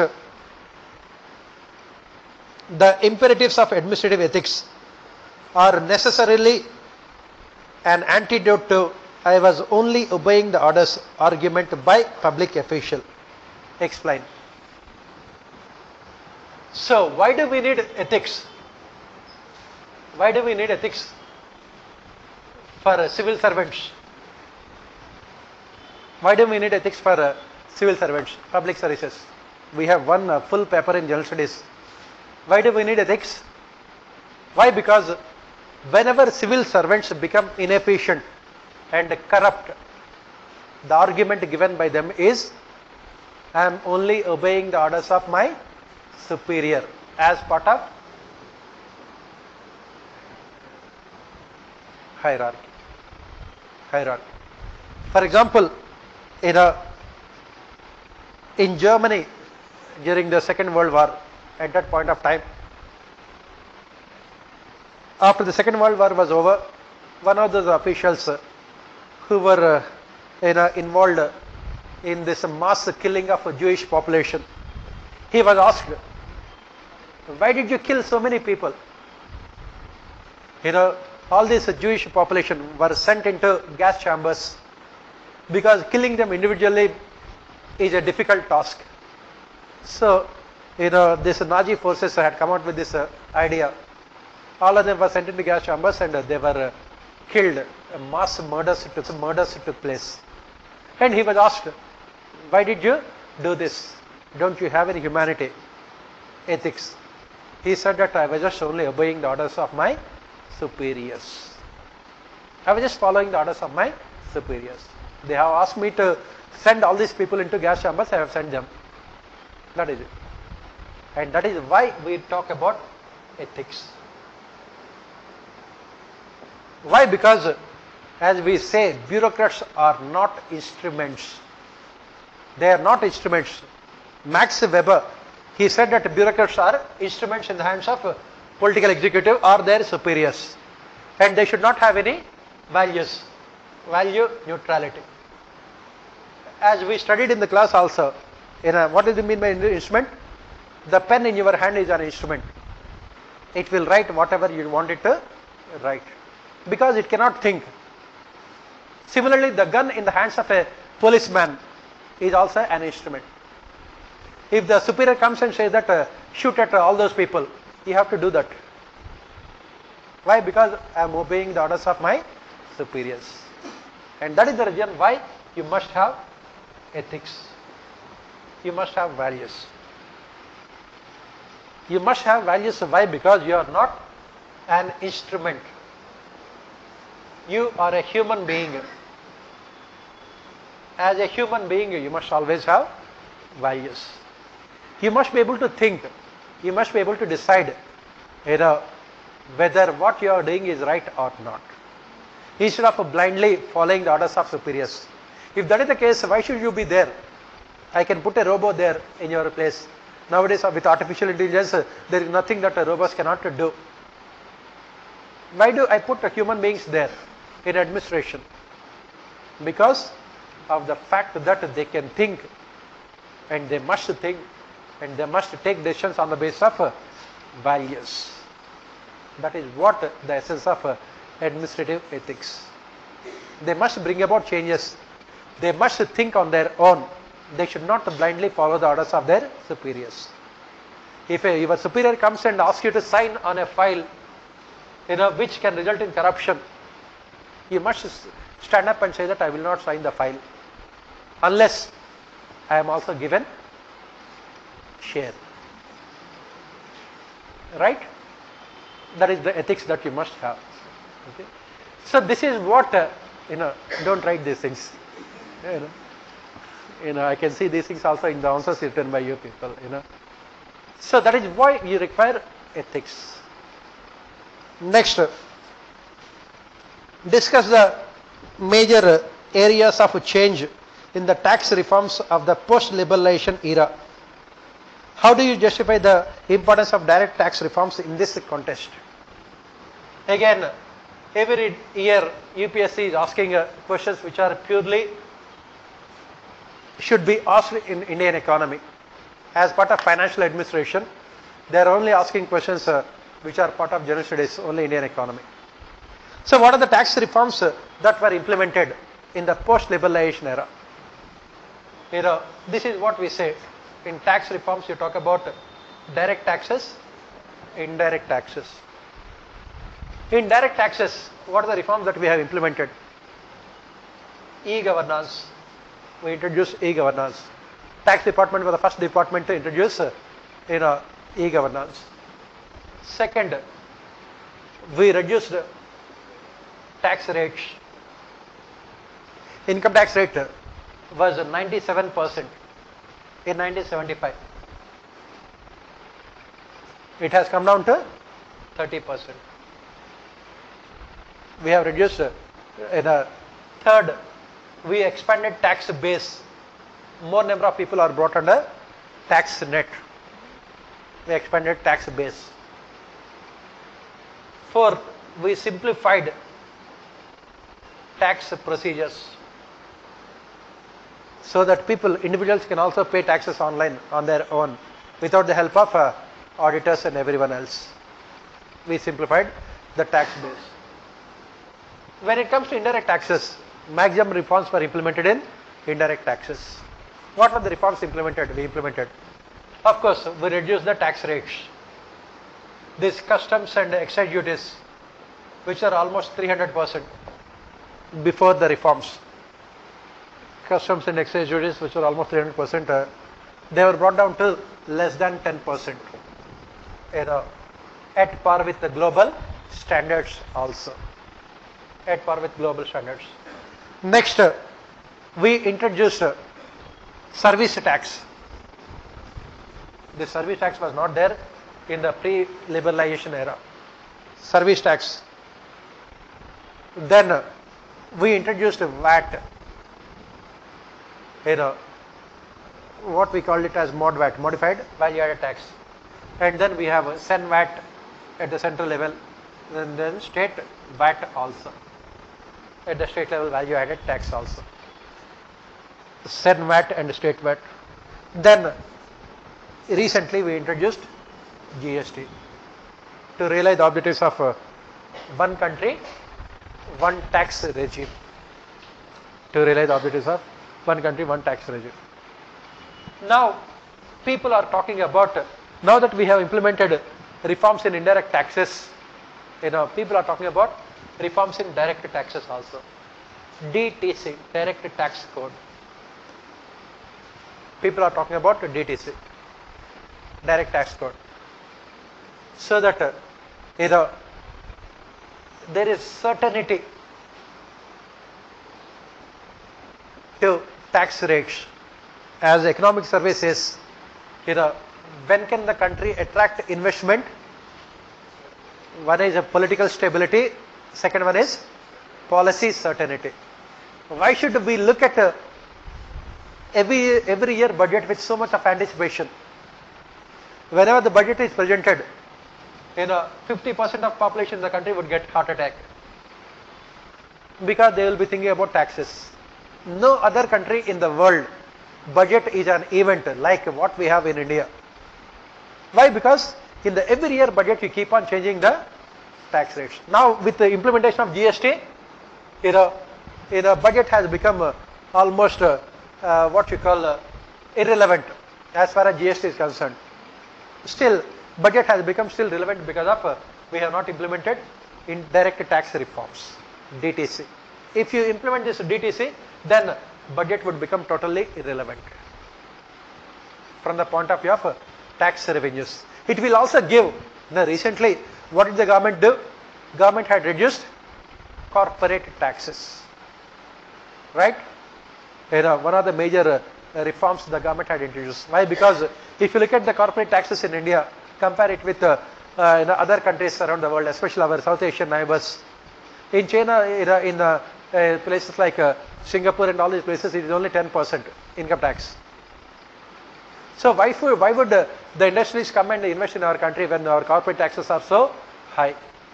That is the reason why the government wanted to bring these corporate taxes at par with the taxes that are there in other developing countries, at least in Asia. Similarly, we have to implement reforms in the income tax also, because the government is punishing honest taxpayers. Income tax, who will pay income tax in India maximum? Salaried class, because tax is deducted at source, TDS. Otherwise, rich people do not pay maximum of this income tax. So rationalize these tax structures, bring more people under income tax, and reduce the tax slabs and tax rates also. You can have super rich tax, but let lower income group people, what is the minimum tax slab right now beyond which you have to pay taxes? 2.5 lakh rupees per annum. That is 20,000 rupees, which is very, very less. If you are, this is cruel on the part of the government. 20,000 rupees, is it enough for a family? Then why are you charging literally people living below poverty line in India 20,000 rupees? When your per capita income is say 2 lakh rupees, which is very least, right?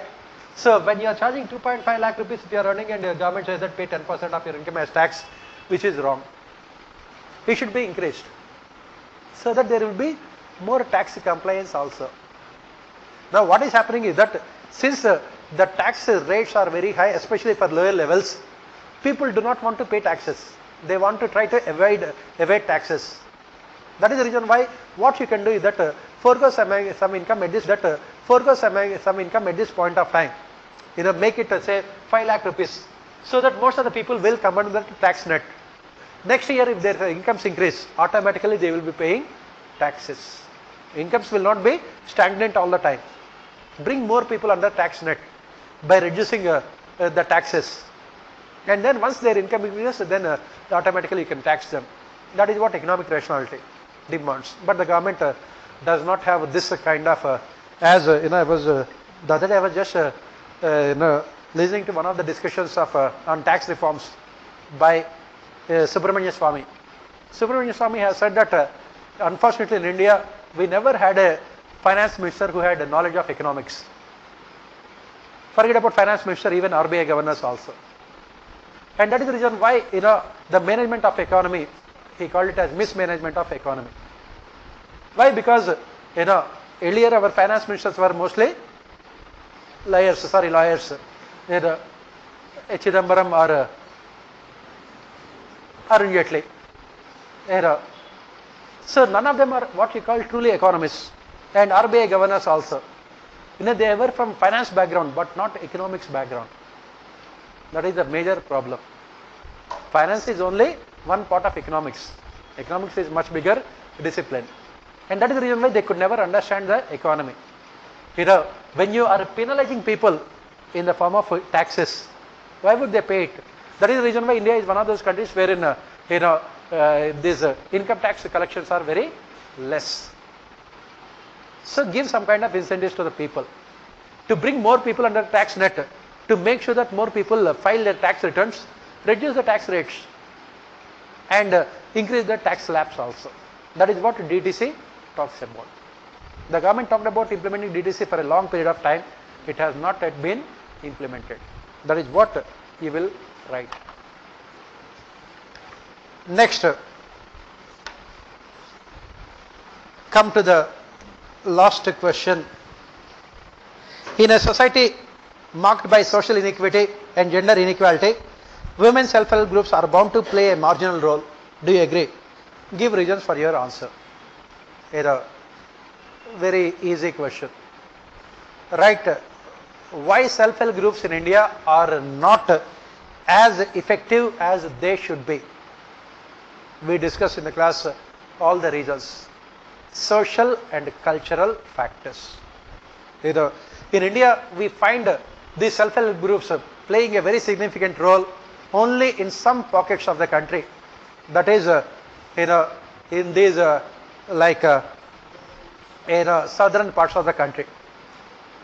Why? Because South Indian states are a little bit more progressive in terms of social indicators compared to northern, eastern and western part of the country.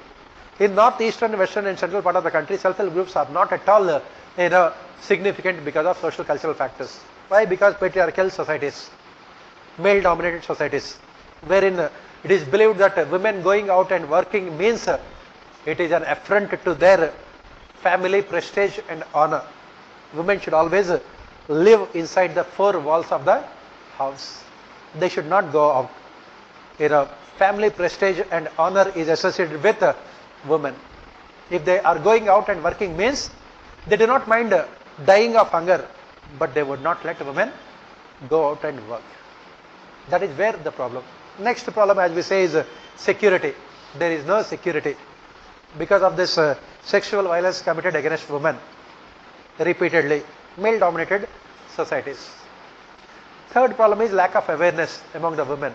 They are treated as always secondary grade citizens. They don't have any freedom to decide their own future. Forget about the future of their other people also.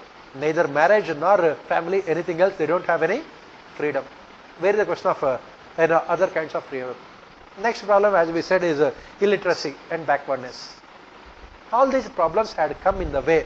And most importantly, as we have said, none of the governments since independence have really talked about empowering women. Why? Because women are not a powerful pressure group in India who could decide electoral outcomes. The governments always be proactive when it comes to problems of scheduled castes or scheduled tribes or OBCs or minorities, because they are the vote banks for any government. You know, if Maharashtra, when the Marathas went on agitation demanding reservations, immediately the state government had given them reservations, because they are the ones who will decide. In India, women never vote on their own.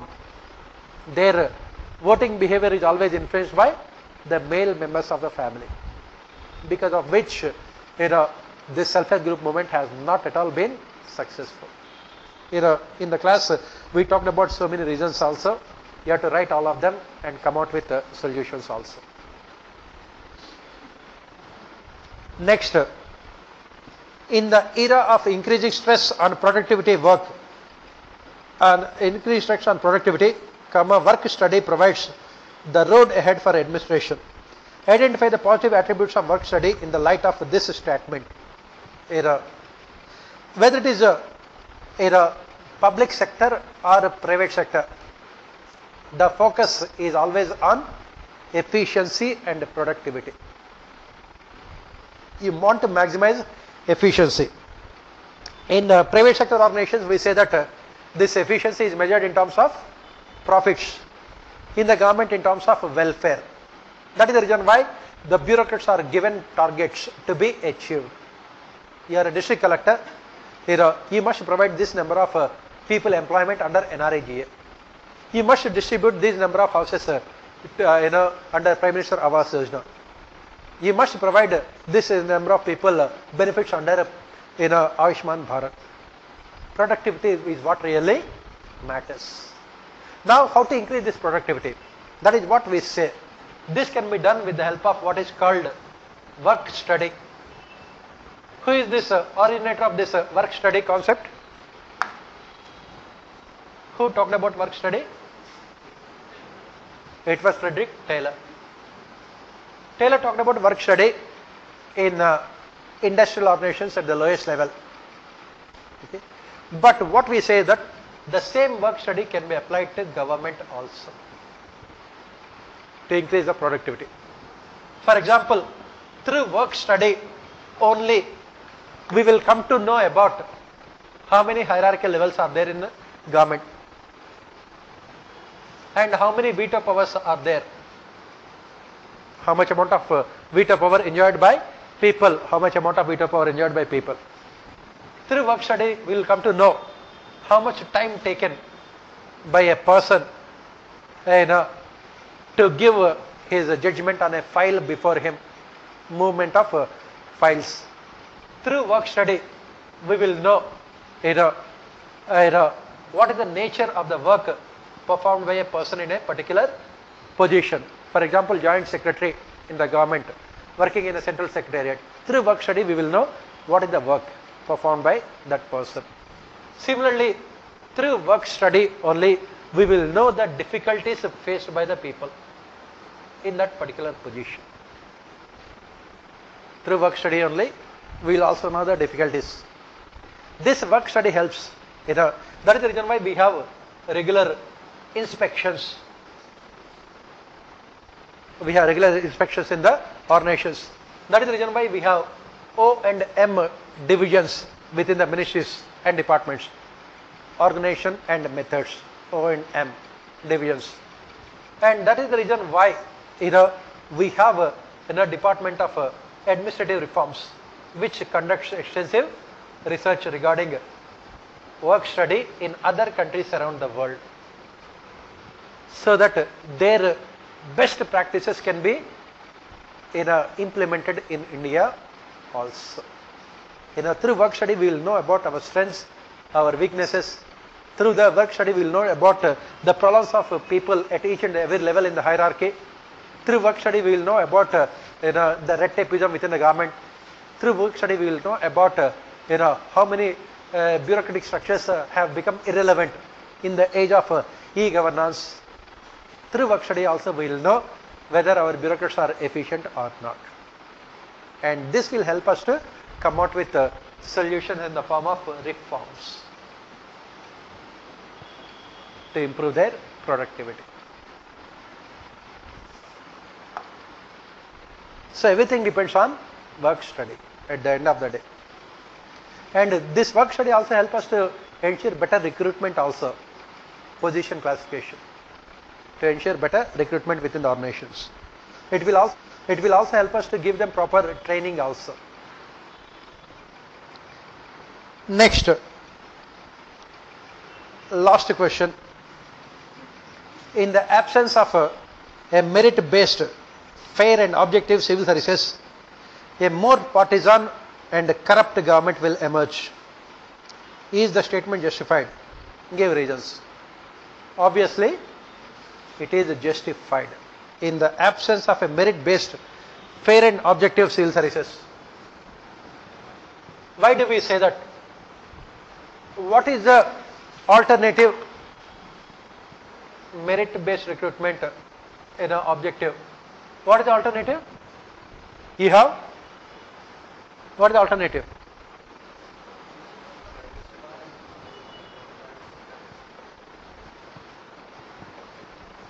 Patrimonial bureaucracy. What is called as spoils system.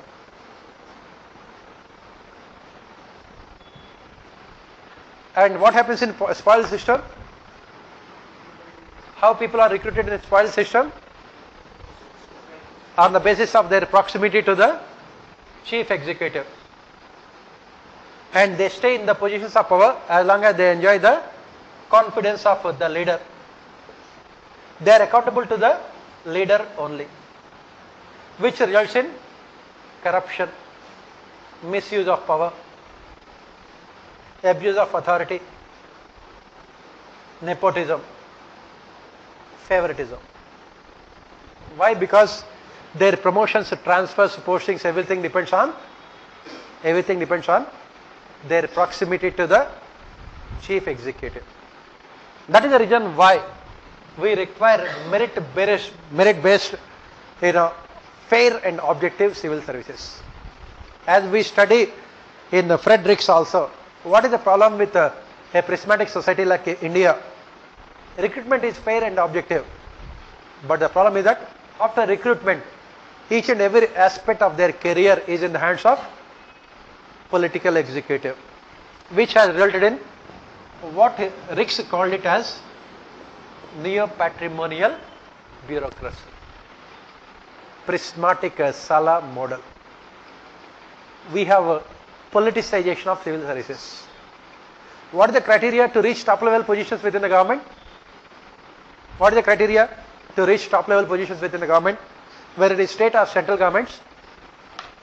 The only criteria is total obedience to political executive. That is what we call yes minister. He must say yes to whatever the minister tells you. That is the only criteria. Does the political executive want a bureaucrat who is honest, who has courage of conviction, who can speak truth to power? Obviously not. Extensions are given to only those bureaucrats who are willing to dance to the tunes of a political executive. All these questions were asked in your ethics paper this year. Case studies. All of them were asked in your ethics paper. Politicization of civil services. That is what the question says. And what is the solution?